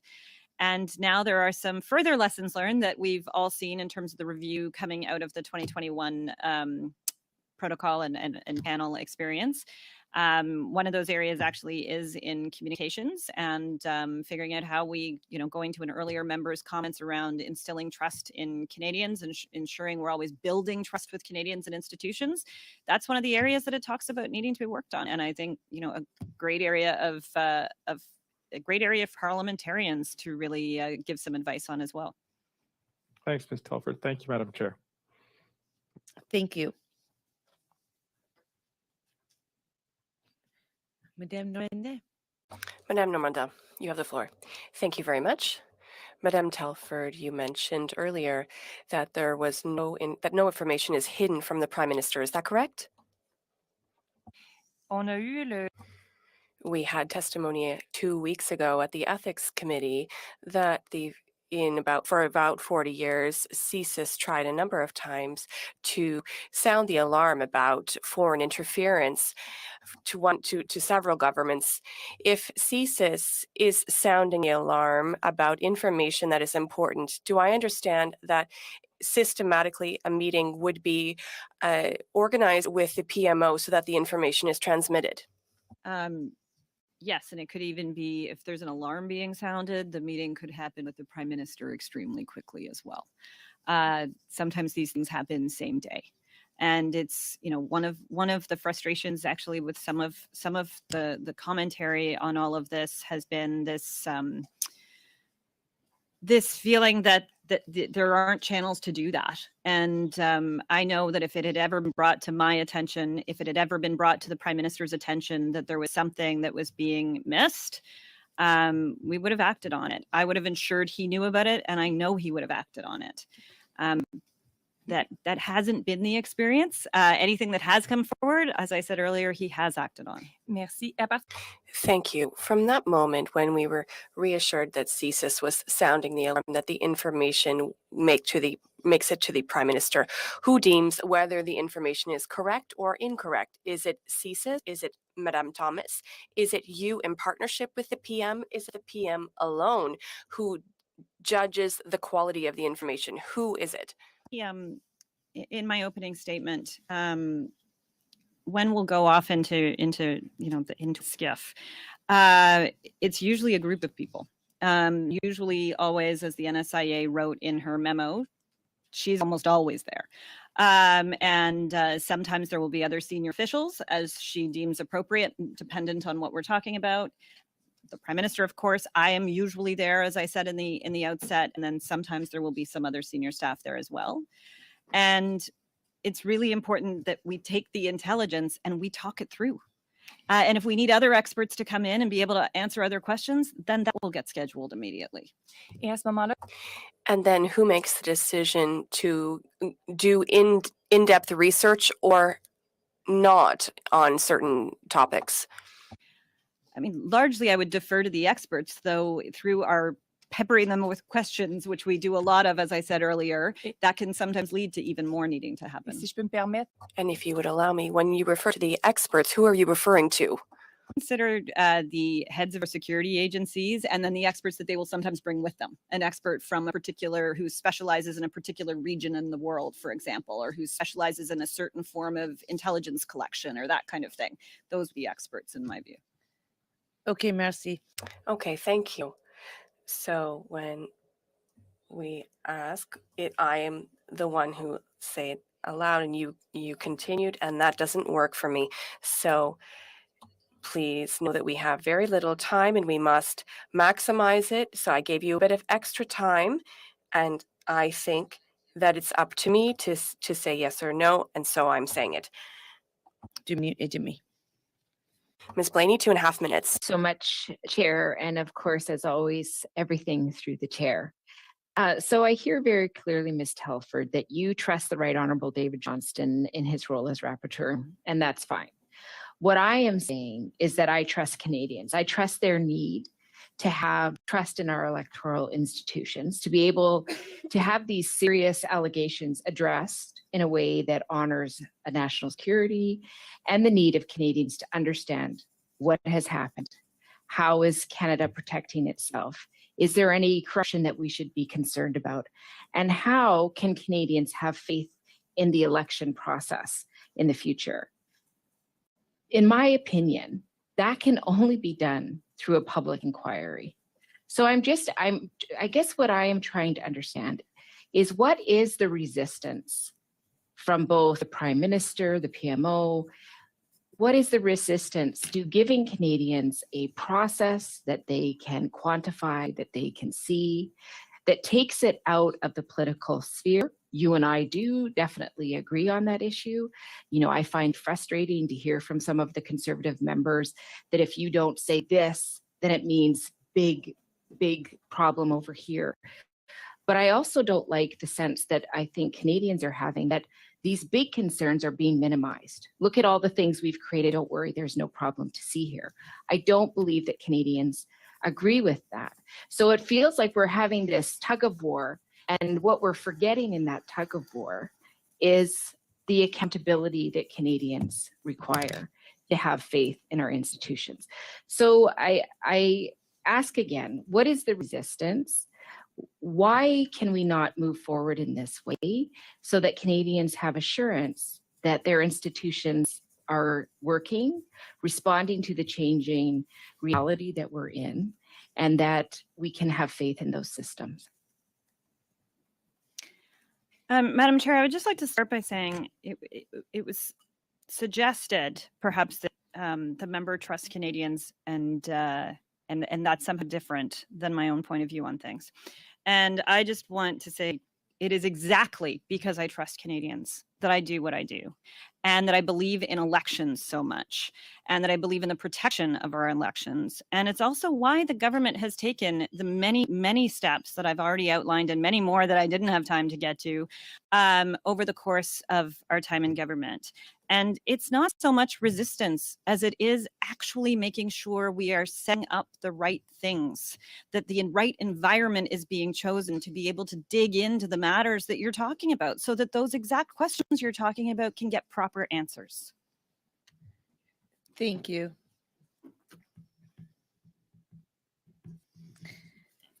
Mrs. Thomas.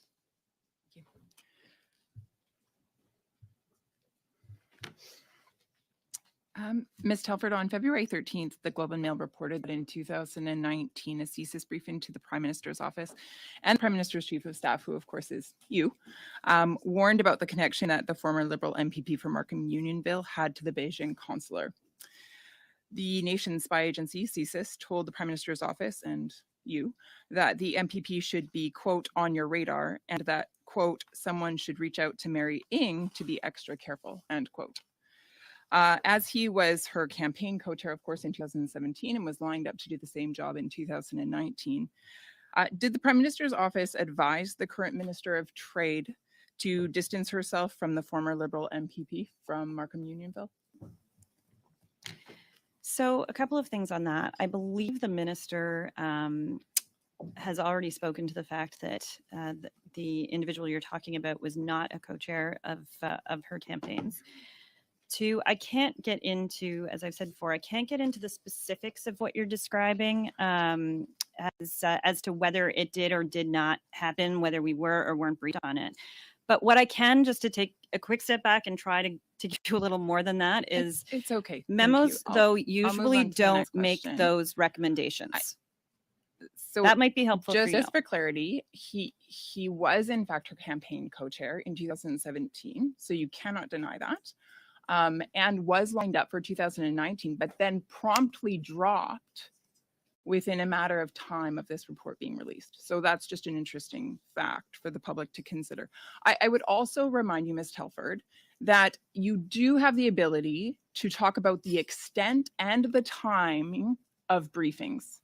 And the reason I say that is actually because intelligence and security expert Wesley Wark, who served for 2 terms in the Prime Minister's advisory with regards to intelligence and security, has said so.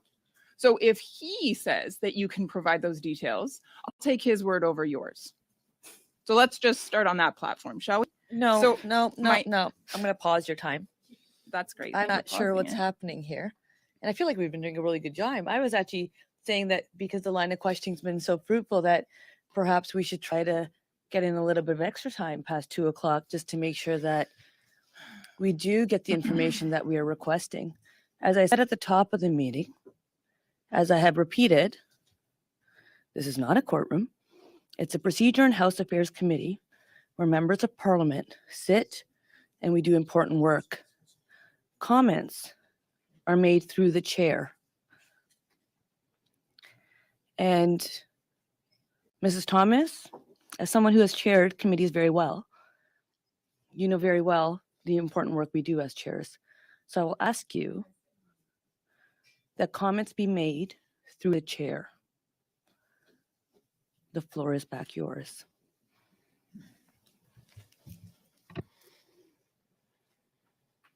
Through the chair, did anybody from the Prime Minister's office or the Liberal Party headquarters relay any information to the current Minister of Trade regarding CSIS warnings about the former Liberal MPP from Markham Unionville? So, Madam Chair, I would encourage the members, if they have questions on the Minister Ng and her local campaigns, to raise them with her. I do believe she's on the public record, though, already on these questions. And I'm not sure things were laid out the way I understand them by the member in terms of those experiences. And the thing I was starting to try to say earlier that I think might be useful for the member to know is that recommendations don't tend to come to us saying you should go and do the threat reduction measure if there's ever one that's recommended. And so that's just something to consider in terms of how you are presenting, or sorry, Madam Chair, how the member is presenting certain things as facts that are certainly not the way that I have experienced things. Madam Chair, I wonder if if Ms. Telford considered the Minister of Small Business a close friend. Madam Chair, yes, I do. So I'm wondering then why the individual testifying would not inform Ms. Ng about the troubling information that CSIS provided. Madam Speaker, I would take you and the members back to what I said in the opening statement. Even what we share between other cleared individuals within government is something that we have to be incredibly sensitive and careful about. And threat reduction measures, if they are deemed as something that are necessary, is something that security officials do. not political staff.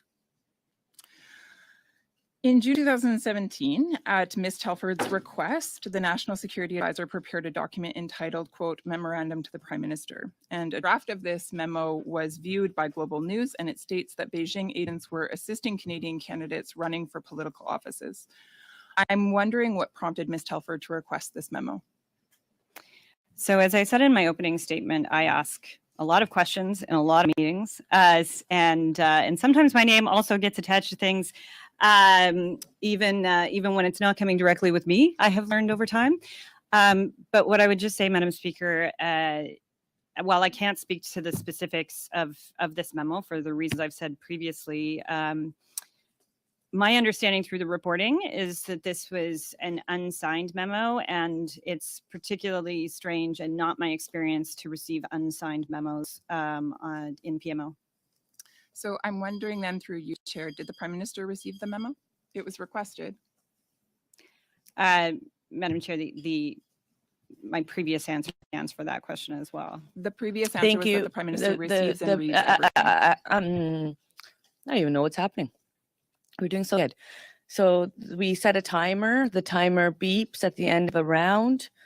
I've shown leniency that we can get you an answer beyond that time, and then we continue.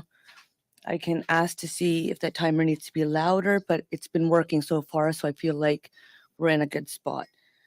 Mr. Turnbull, the floor is yours. Thank you, Madam Chair, and thanks to Ms. Telford for being here today. We've had lots of good testimony at our committee, including yours today, Ms. Telford. But one in particular that I would like to quote was the CSIS director, David Vigneault, who stated, and I quote, "What I can say and what we have said publicly many times over the last number of years is that actors who are engaged in foreign interference against Canadians do so at all levels of government, at the federal, provincial, and municipal levels, and they are doing it across party lines," end quote. You made a similar comment, I believe, in your opening remarks, that foreign interference really affects all levels of government and all political parties.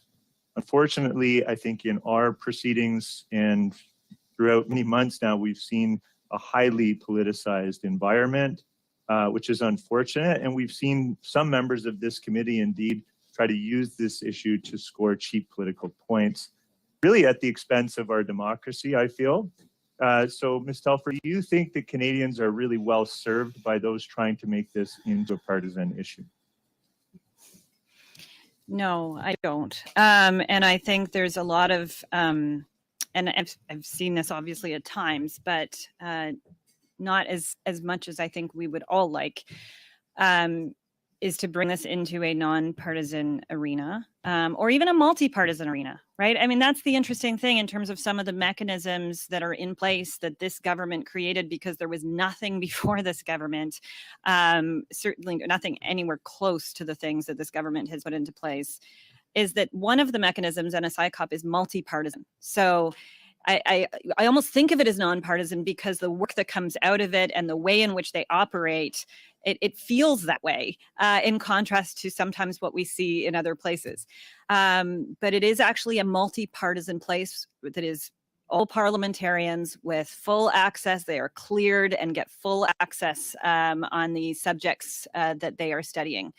Meanwhile, there's a whole number of other organizations, as I've already gone through. And then, as I said, there's a number of other things. If you were to talk to the Minister of Heritage, if you were to talk to Minister LeBlanc, like there's a number of other ministers. Much of government has to consider the possibilities of foreign interference these days. And so that's why there's a whole of government approach on this as well. But as you said, it's beyond government. It's far beyond government. And so there have been organizations, coordination bodies set up between provincial and federal bodies.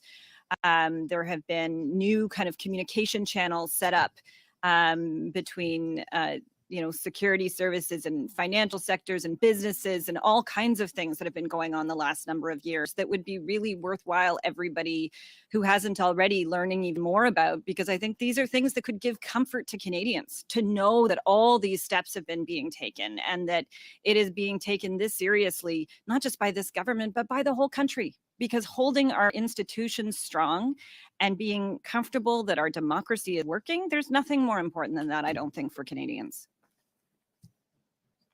I concur wholeheartedly with that statement and that very strong sentiment that you've just sent. One of the things that struck me in our proceedings over time and time again as slightly unjust is the constant accusations that we've heard that our government or that this government hasn't taken action to combat foreign interference. But the facts really simply do not back that up. As you mentioned in your opening remarks, David Morrison said before this committee that the tools to address foreign interference are increasing. NSI COP and CIRA and the panel did not exist before this government took office. We set up the critical election incident public protocol, which is the panel or the panel as part of. We took lead on setting up the G7 country with the G7 countries, the rapid response mechanism, the protocol, the panel, the RRM, were all part of our 4-pillar plan to protect Canadian democracy. And we've continued, in my view, based on all the evidence that's out there, to adapt and evolve our response. The protocol was independently reviewed after both of the last 2 elections, and updates were made to really strengthen it. These are just a few examples. You've cited some of them, and I think we could all list many others. And there's always more to do. I think we've acknowledged that. You've acknowledged that in your remarks. But would you agree that this government has taken strong action on this, that we take it seriously? And in fact, we've taken more action really than any previous government. Yes, I believe that to be factually correct, as well as this government has also committed to taking even more actions and very soon, and are in the midst of doing that. Great, and we've heard that foreign... No, sorry, Mr. Turnbull, I know you couldn't hear it possibly, but you wrapped up right as the beep happened. Sorry, Madam Chair. And Ms. Telford has provided you an answer, so thank you for that. And now we will enter into our 4th round.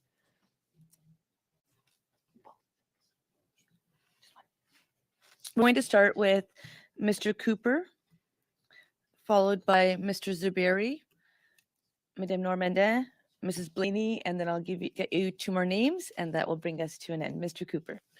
Thank you very much, Madam Chair. Ms. Telford, through you, Madam Chair. 10 weeks before the 2021 election, Bob Soroya, the then Member of Parliament for Markham Unionville, received a cryptic and threatening text message from Beijing's Consul General in Toronto, suggesting that he would no longer be Member of Parliament after the 2021 election. Were you, the Prime Minister, or anyone in the PMO briefed or otherwise have knowledge about that text message? Madam Speaker, Madam Chair, I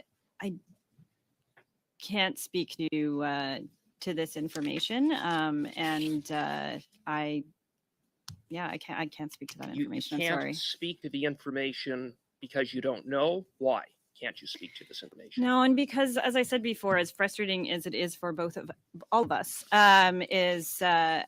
I can't get into confirming, let alone denying information and going beyond the bounds of the security heads who were here before me. Well, I find that very, very interesting that you will not confirm whether you have knowledge of that text message. Do you have, I'll ask an even broader question. Do you have any knowledge of interference by Beijing in the 2021 election in the riding of Markham Unionville?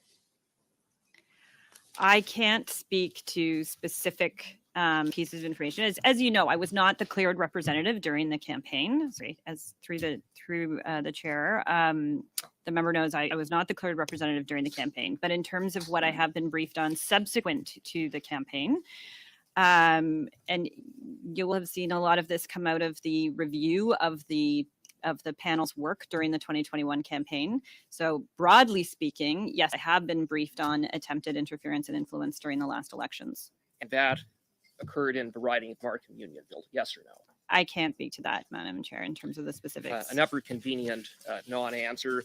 Ms. Telford, through you, Madam Chair, when I asked you in my previous round about when the Prime Minister first learned about Beijing's interference in the 2019 election, you didn't answer it. You said it's part of an ongoing conversation. You conveniently refused to even acknowledge your knowledge or familiarity with one of the very few documents that has been produced by the Prime Minister's own department, the PCO, dated February 21st, 2020, that spoke about a subtle but effective interference network in the 2019 election. So in the interests of transparency, Canadians deserve to know, when did those conversations begin? So in the same efforts, Madam Chair, of transparency, conversations about potential election interference, attempts at began long before the 2019 campaign. That's why steps were taken actually to protect the 2019, and then more steps were taken in order to protect the 2021 campaign.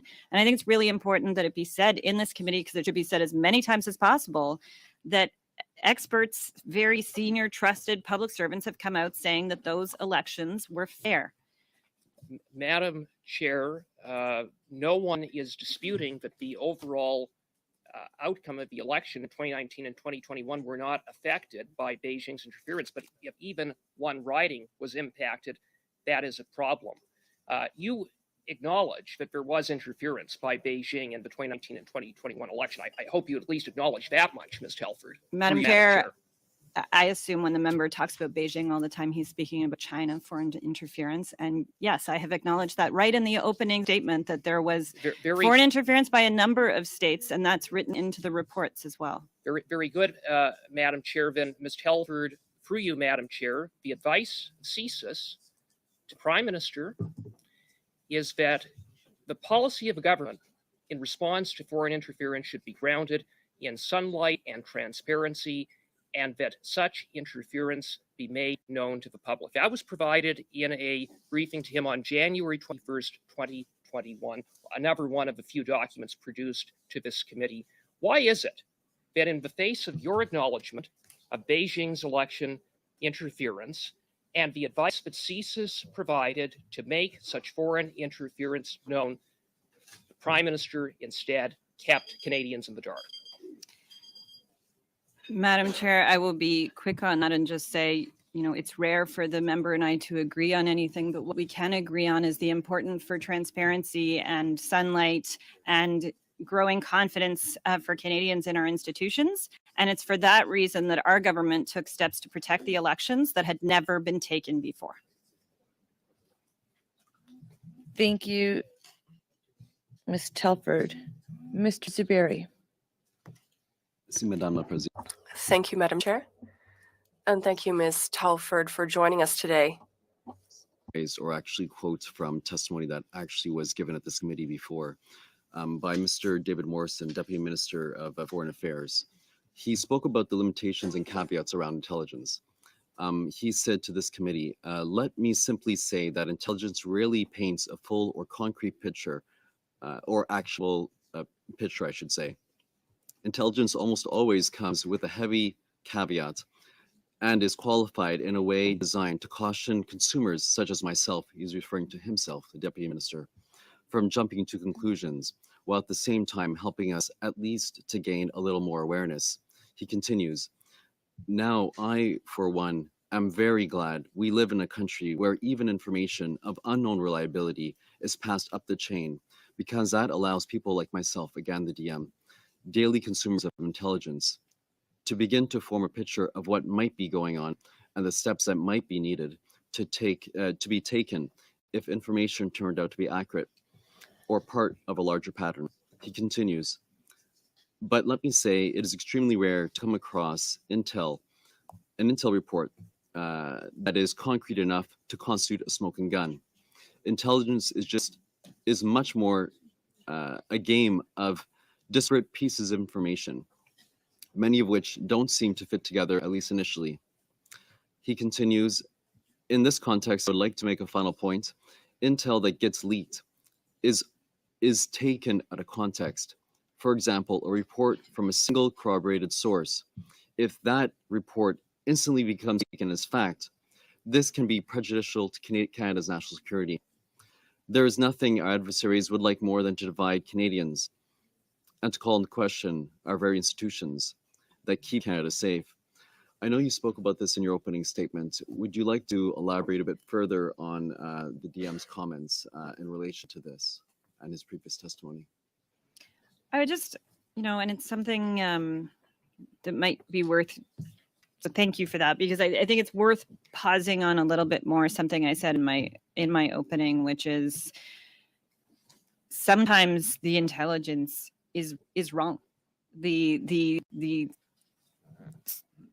in whatever form you're looking at it, there is something that you are, whether it's because you talk it through with others, you're looking at it in a different context, you're comparing it to other things, because of your own knowledge, because of somebody else's knowledge in the room, you know it to be wrong, and yet you still look at it because it paints a broader picture.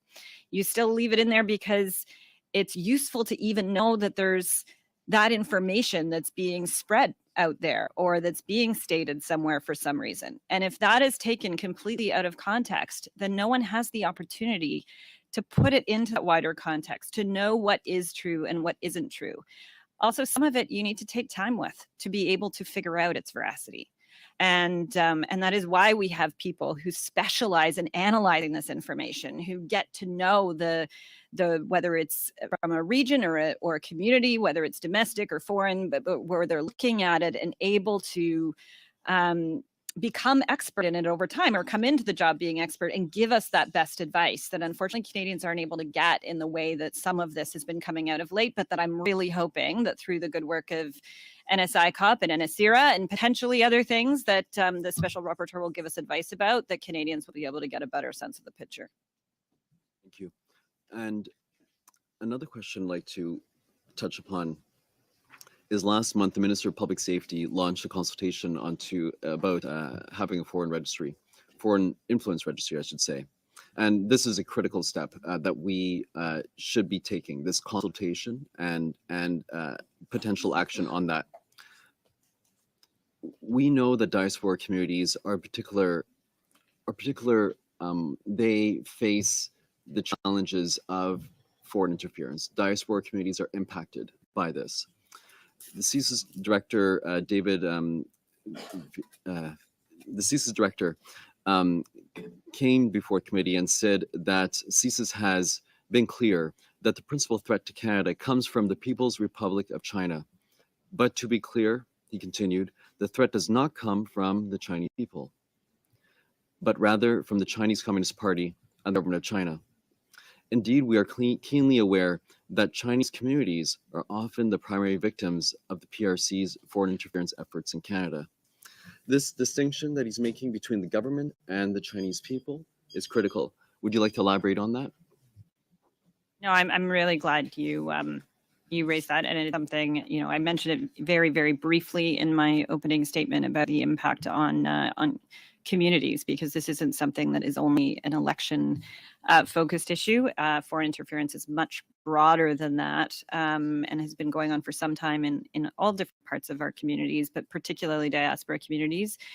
And we need to pay extra care that when we are, or take extra care that when we are creating any of these mechanisms, that they are taking that into account on how to protect specifically our diaspora communities and whatever steps are being taken. Thank you. Ms. Telford, I'm sure you're maybe not noticing that we're approaching the 2 o'clock hour. And just because there is just a few more questions that need to be posed, we would like to complete this round. And then we will do just a quick one-off to each of the parties, and then we will end shortly by 2:30. So if we can just, I'm sorry to impose upon you, but I do appreciate your leniency. I know it's awkward for you to say otherwise right now, but I'm going to proceed as chair and just thank you in advance for your latitude. Madame Normandin. Ms. Normandin. Thank you, Madam Chair. Just a question, comment. Ms. Telford, there's been a lot of references to the NSI COP for managing the issue of foreign interference, but he said it was very difficult to obtain cabinet documents to do his work properly. And we know that they must counsel Mr. Johnson in the decision to recommend or not a public independent investigation. There is a context where there is funding at Canadian universities by foreign interests. There is increasing information that the Trudeau Foundation had regular ties to the PMO. There is more information about foreign interference in at least 11 ridings. Doesn't it become at some point too vast to be managed internally, and it needs a public independent inquiry like Mr. Butts recommended? Sorry, there was a lot in there, Madam Chair. So on the provision of information to, NSI COP Special Rapporteur, I know that the Prime Minister has committed to providing and giving access to as much as possible. He provided unprecedented amounts of information and access to information during the POA committee. Or inquiry rather, in the fall. And so if there are concerns on that front, I'm happy to take those back. In terms of ties to PMO and things, there's a lot of kind of assertion and innuendo there, Madam Chair, that I'd be happy to answer questions on if there are questions on that, because there's not a lot there. And just in terms of the broad question of is it too vast? Well, it's exactly for that reason. That there are a number of different organizations looking at things, that the Prime Minister did the additional step of putting in place an independent special rapporteur to exactly identify what might be getting missed in all of this and what more needed to be done to ensure we are getting as much of the best work done possible into all these different parts, but also that we're effectively answering Canadians' questions, most importantly, perhaps. And on the role of Mr. Johnson, there is increasing information that there were ties between the foundation and Mr. Trudeau, and that Mr. Johnson was aware of the donation, and that he may rule that there is no need for a public inquiry without, are you not limiting his ability to make good decisions about holding an inquiry or not? So I'm glad you asked that, because I think it's really important to make clear, and I know it's been said in other public forum, but to make clear here, given the subject matter here, the Prime Minister has had no contact, he's had no relationship with this organization for over a decade. So when we insinuate that there are some other ties there, there aren't. The tie is in the name. Merci. Thank you. Well, thank you so much, Madam Chair, and everything as always is through the chair. So I appreciate that. And I just want to say to Ms. Telford, we had a little bit of discussion earlier on about a previous inquiry, and I've done a little bit of research on it. And I just want to quote from a Toronto Star article that it says, Harper last month asked academic and lawyer David Johnson to craft the terms of reference for the inquiry, and that Harper says he'll take whatever advice Johnson gives. So just clarifying that a little bit. And happy to share that with you if that helps you understand the point of view that I'm coming from. But I do want to go back to this issue of having a public inquiry, having a transparent process that Canadians can have faith in. And I'm just curious, there were some questions earlier about what we're seeing across this country, which is an increase of anti-Asian hate. And that's very concerning because it puts people who are in this country, many Chinese people in this country who have been fighting for an extremely long time to get acknowledgement from this government about interference from China into this country. So people who were willing to take that step to draw attention to that issue. So if the rapporteur comes forward and recommends a public inquiry. I'm just wondering if the PMO, if the Prime Minister, if Ms. Telford would admit that it was wrong to allow these issues to fester in the public mind for such a long period of time, that it's created a distress that is just not necessary. And that the longer we ask Canadians to wait, we are actually harming other populations by not seeing that action. So I'm just wondering if that would be the case, and if there would be a willingness to say, you're right, we should have just done this in the first place. I feel like we're going to have to take the discussion on what happened in the past offline, because I totally know the article you're talking about, and I can point you to another one. But I think we're actually dancing on the head of a pin there. So in terms of the actual substance of the rest of your question, I believe, and I suspect we will agree to disagree on this, Madam Chair. I believe what is a bigger problem in terms of things festering at the moment is the partisanship and hyperbole that has been brought to this so often in the discussion in the last while. And it's why we needed to get out of the hands and into hands like the agencies and committee of parliamentarians that do seem to be able to work in a way that doesn't do that. And it's why the special rapporteur was necessary, because somebody had to be able to put their mind to it that was out of this space to figure out what those other appropriate next steps might be. Thank you. We're going to go 4 minutes to Mr. Brock, followed by 4 minutes to Mrs. Sahota. Mr. Brock. Thank you, Madam Chair. Ms. Telford, earlier today, my colleague, Mr. Berthold, asked you about the Globe and Mail story of February 17, 23 regarding Beijing's objectives in the 21 election.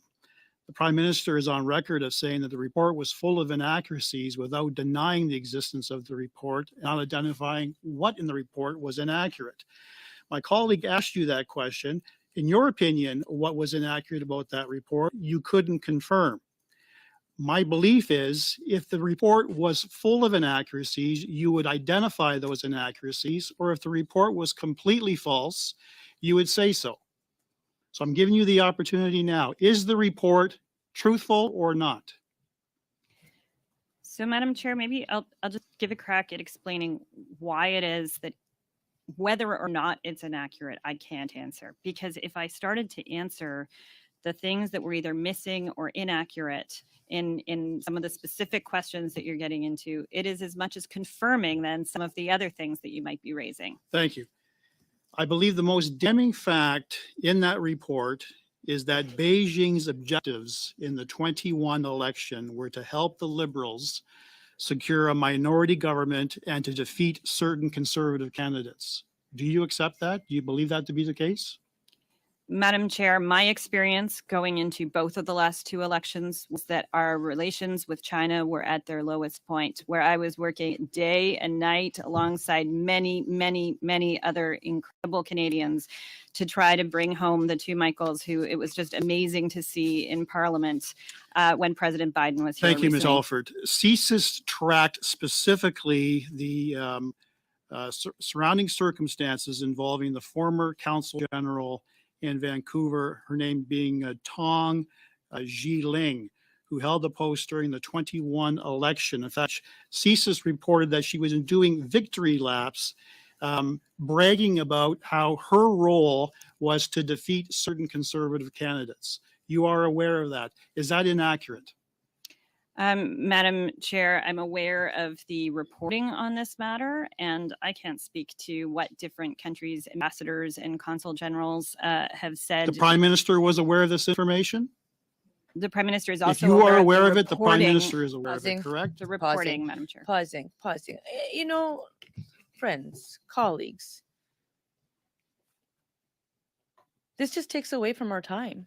That's all we lose. We all lose time. No one here is new.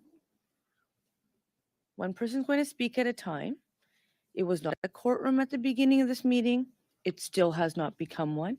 It is a Procedure and House Affairs Committee, which I know has really high ratings. I'm sure there's many people watching, and they want to see the important work that we do here in the House of Commons. Mr. Brock. The victory lap that she was bragging about, is that false? Madam Chair. Yes or no? Is it false? I It's a can simple only question. speak to the fact that I'm aware of this through. Mr. Brock, it's very simple.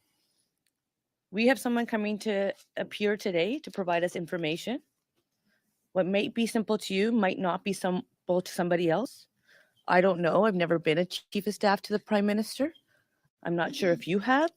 So I'm going to ask Mr. Brock that we permit Ms. Telford to answer. And when she gives a quick answer, and Ms. Telford, I have to commend you. Your answers have been quite short compared to most witnesses, and I appreciate that. So I'm going to give the floor to Ms. Telford, and it will be returned to you, Mr. Brock. Madam If I Chair, have to just for clarification, Madam Chair, the question was premised with a yes or a no. I didn't get a yes or a no, and that's why I referred to it as a simple question. So within the House of Commons, Mr. Brock, as you know, if there is unwritten rule, and oftentimes the amount of time that is consumed for the question or comment is provided to the person to answer. And I think it's only fair that the witness be able to answer. So I recognize what the premise was. If you look at my premise, it's been, let's have a functional meeting and one person speak at a time. I've been doing this for many meetings. I've not yet achieved that, and I will keep trying. Chair, So right now, Mr. Brock, you will have 1 minute left for starting with Ms. Telford. CSIS reported a month after the 21 election, it was well known within the Chinese Canadian community of British Columbia that Ms. Tong wanted the Liberal Party to win the 21 election. Is that false? I think, Madam Chair, you'll know my answer on this, which is that I can't speak to Thank you. specifics. CSIS reports reveal that Ms. Tong and former council Wang Jin made discreet and subtle efforts to encourage members of Chinese Canadian organizations to rally votes for the Liberals and defeat Conservatives. Is that false? Madam Chair, I think what I would just remind the members is something I said in the opening, and that's come up throughout this committee, actually, which is that interference in elections has an impact on all political parties. In November 21, CSIS reported that Ms. Tong described former MP Kenny Chiu as a vocal distractor when discussing his defeat in the 21 election. She also is reported to have said that Mr. Chiu's loss proved that their strategy and tactics were good and contributed to achieving their goals. Is that false? Is that inaccurate? Madam Chair, I'm going to have to give a similar answer, but I would say that it's important to remind people, because of the insinuations I think coming through from the member, that the election has been examined by experts, and they have deemed it as one that was free and fair.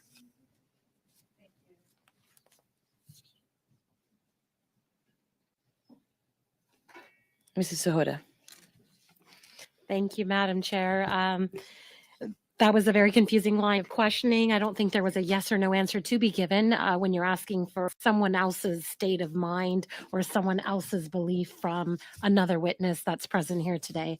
Kind of like the hyperpartisan and political attacks we've been seeing from many members today about why the PM is keeping people in the dark, why we don't want sunlight and transparency. I believe through you, Madam Chair, to the witness, there have been many points where Ms. Telford has mentioned that a protocol unit has been set up. Protocol is in place. It is their job to, if something rises to the level past a certain threshold, and we've had, Mr. Ian Shugart even say in a CBC News interview as well, that they were prepared to do so. They would have brought things to the public's attention, had anything, even in one riding, risen to that level, let alone anything that had been national. So I'm wondering if I could get some more comments from you, from Ms. Telford, regarding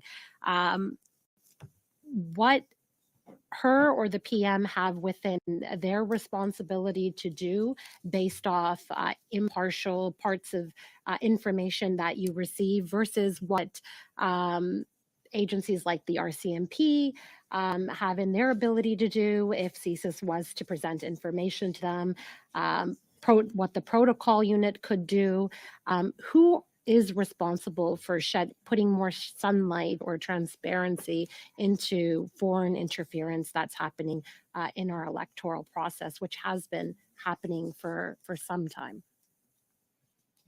I think one of the challenges that even comes out in your question when you name a number of the different places is that there is no one person. You know, even if as one of the members I know, at least one of the members I know, is would have liked an inquiry already, and you know, one of the challenges is into which part exactly. What does it look like exactly? Like whereas with POEC, there was something built into the legislation where there was a clearly mandated, time-framed, clear question that had to be answered. In this case, this is something so diffuse and across so many different parts of government, let alone other levels of government.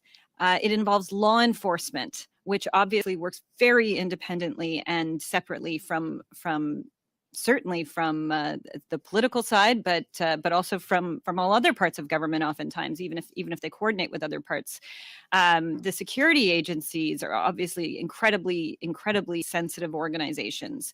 So how all of that can come together and be better reported on, I think, is an excellent question, and one, you know, that I think NSICOP has made great strides at trying to find different ways, whether it's training to members of parliament or and better communications and ongoing communications with members of parliament, or whether it's a whole series of other things that are in Clerk Charette and Minister LeBlanc's report that they just put out of a whole bunch of other next steps that can be taken. But there's so many different things. And I think we're seeing that through all the reporting. There are so many different things that there is not just one answer here to be given, because this is an ongoing body of work that is totally multidisciplinary, almost doesn't even quite cover it. Thank you, Ms. Telford. And I know it's not convenient, as some members point out, for you to even be here today and to be walking this fine line, which you have to do, and it's quite the balance. It's very convenient for the leader of the Conservatives not to take briefings so that he can say whatever he would like to say. So I just want to thank you in conclusion for being here today and shedding some more light as much as you could in this forum. Thank you. Thank you. We will do a quick last round. Not exactly as planned, but I understand it's going to be Mrs. Thomas sharing time with Mr. Berthold for 4 minutes, Ms. O'Connell 4 minutes, Madame Goudreau and Mrs. Blaney 2.5 minutes each. Mrs. Thomas, through the chair. Through you, Chair. I believe what we heard today then from Ms. Telford and the testimony that she provided was the following. Today, she was asked a series of very simple questions. They were questions that did not require top security clearance. And yet, there was a failure to give proper answers. We asked questions with regards to the Prime Minister's knowledge. We asked questions about the briefings that he received. We asked questions with regard to whether or not he was informed concerning Beijing's interference in our elections. Ms. Telford refused to provide simple answers to these very simple questions. We know that numerous intelligence documents were made available to the media and have been reported to the public. We referenced those documents throughout our questions today. And again, the questions that we put forward were skirted or altogether shot down. Now, what's quite convenient is that Ms. Telford cannot confirm the existence of documents that contain, of course, the most damning information concerning the Prime Minister. And with that, I'm talking about documents that reveal Beijing's interference in our elections, Beijing's motivation to elect Liberals to the House of Commons by providing paid staff members to these campaigns, as well as funneling hidden, secret, and illegal money to them. Ms. Telford was not able to discuss these documents conveniently. What's interesting, however, is that Ms. Telford had no problem whatsoever denying the existence of some documents. But when it came to this document, the document that shows Beijing's interference in order to elect Liberals, Ms. Telford did not deny the existence of that one. So I'll allow her silence to speak for itself. However, Ms. Telford also told us that the Prime Minister is briefed regularly. Ms. Telford also told us that she is the Prime Minister's right-hand individual, constantly with him. That, and I'll quote directly, the Prime Minister reads everything, and quote, there is nothing that is ever kept from the Prime Minister, end quote.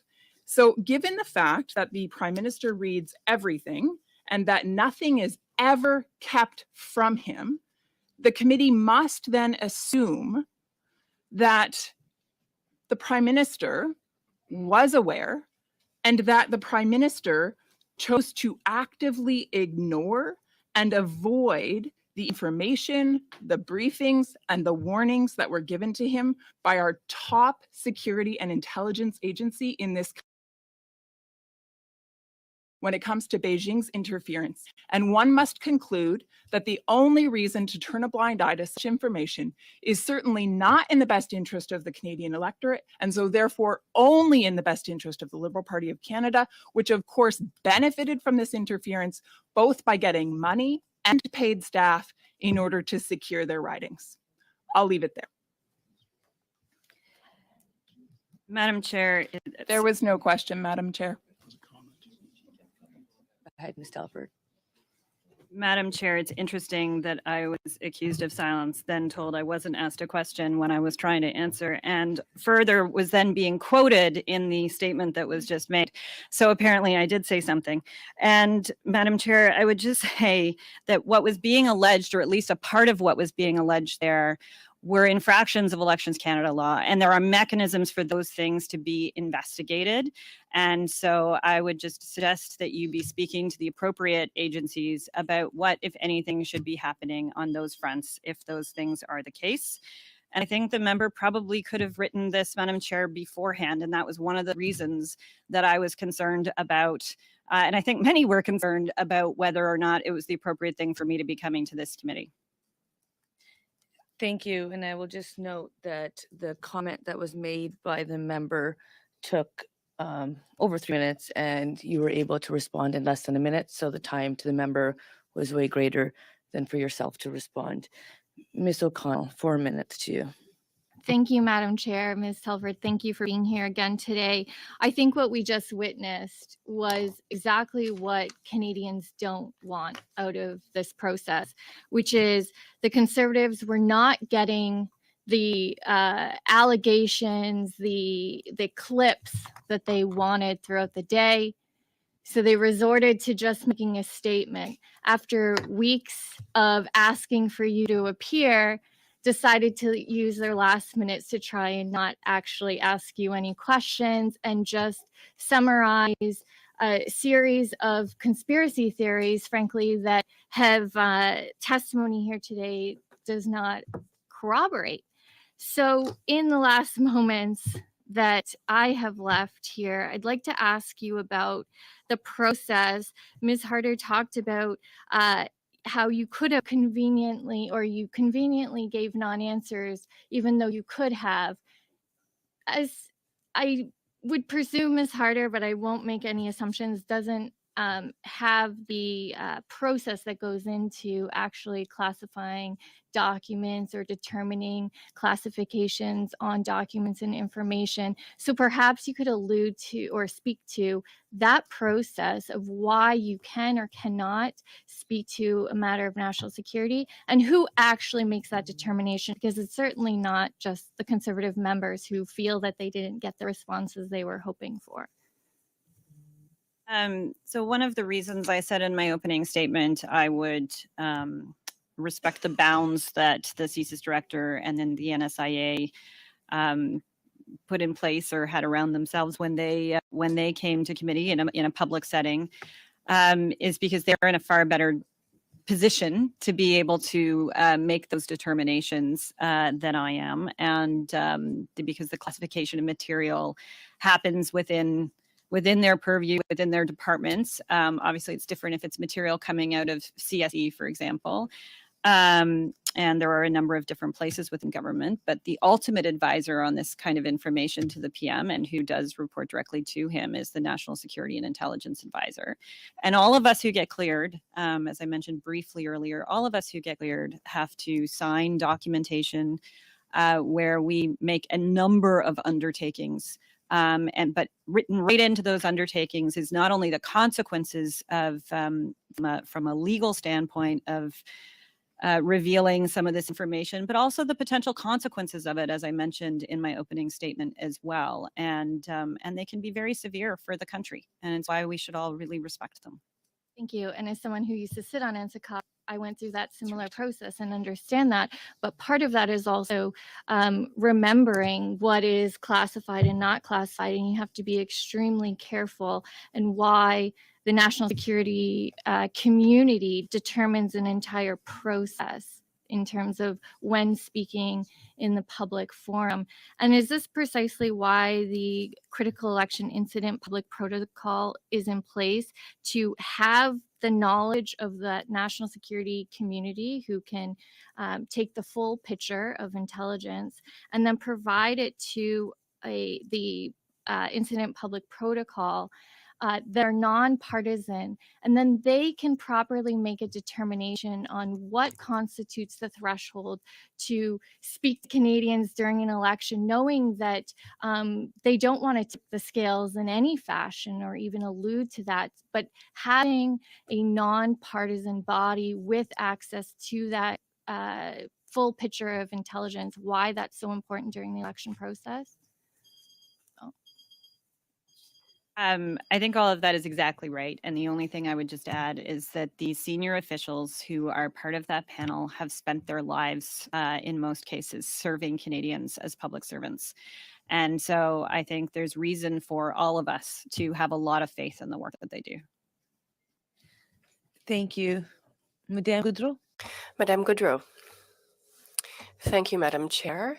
2.5 minutes is not much time. Thanks again to our witness, Ms. Telford. 2 questions. The first, given everything, all the information we've received today, efforts to avoid interference in the measures that have been established for a few years now, since 2015, efforts have been made, we agree. But what can we say to Canadians?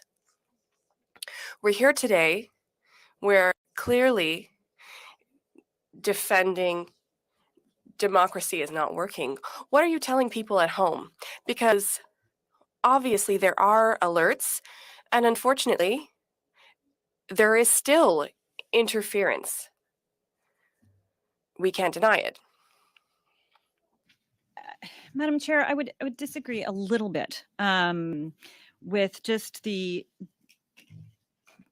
thought that it's not working, because actually I think the fact that we're all having these conversations speaks to the fact that this is in the public domain in perhaps a new and different way. It doesn't mean that the institutions themselves have not been working. And I think there's questions to be asked. And I think those questions are being asked in a number of the bodies that we're talking about by the appropriate ones. There's ones that do oversight of the security agencies themselves. There's the NSICOP multi-partisan parliamentarian group that's able to look at other parts. You know, there's a lot of different pieces to this, and I appreciate it's complex, but it's complex for a reason. And that's because this is a moment in the world, and that's where I think we have to take that step back from saying we have some specific challenge here that is unique to Canada, and where Canada has to just, you know, snap its fingers and solve this this problem overnight. I don't think this is something that gets solved overnight.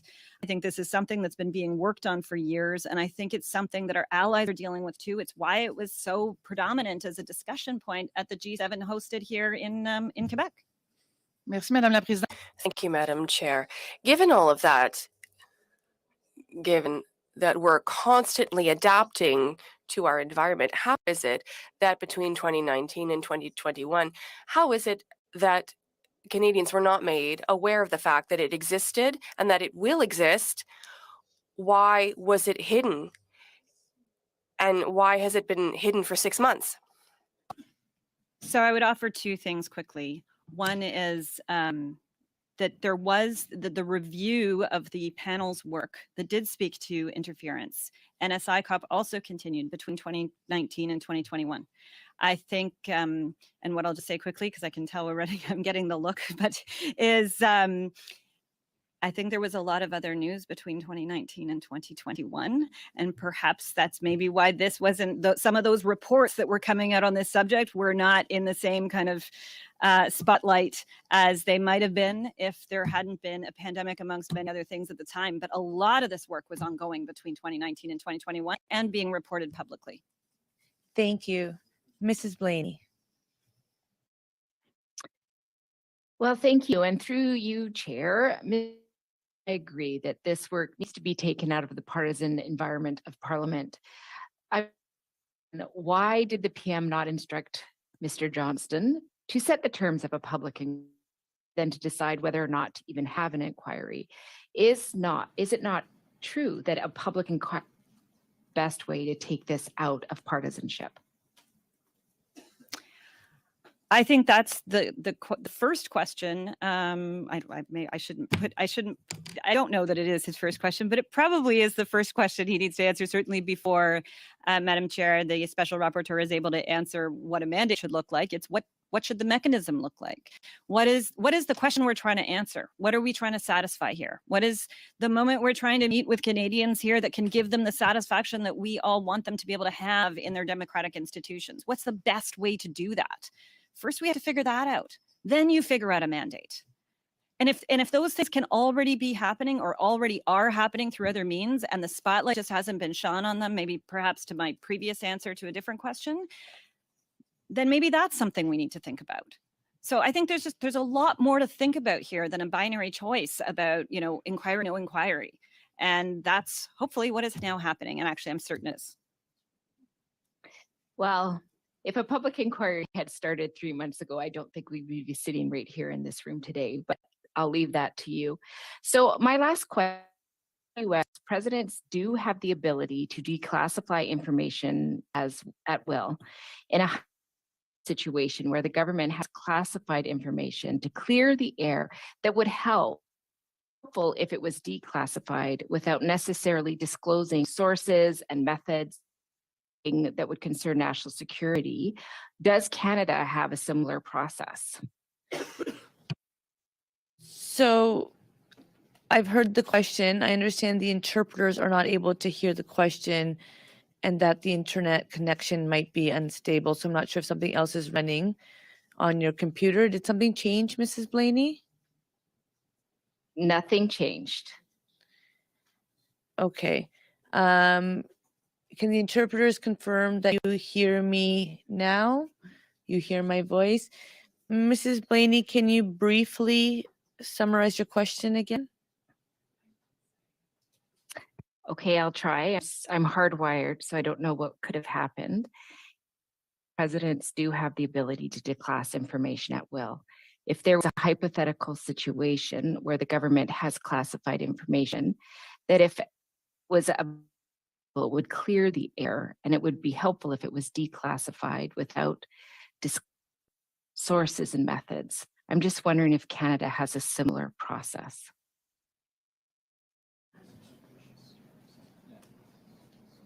Oh, okay. It's a very good question, and one I have been asking many questions about myself for the last while, and it's not as straightforward an answer as unfortunately what you just described from south of the border. Having said that, I would encourage you to speak to officials on that further. I don't feel expert enough yet, but I can tell you I've been asking a lot of questions on this in the last little while. Thank you. So there is some connectivity issues taking place, I would say actually in this room, because there is a delay on the screen even. So I hear the comments being made in regards to the interpretation at the end being an issue. I empathize with that and we'll get to the bottom of it. But seeing that we have come to past 2:30, I am adjourning the meeting. I am thanking Ms. Telford for coming to appear today. And just for the purpose of members, Good news. Tuesday, we will be doing BC redistribution during our normal slot.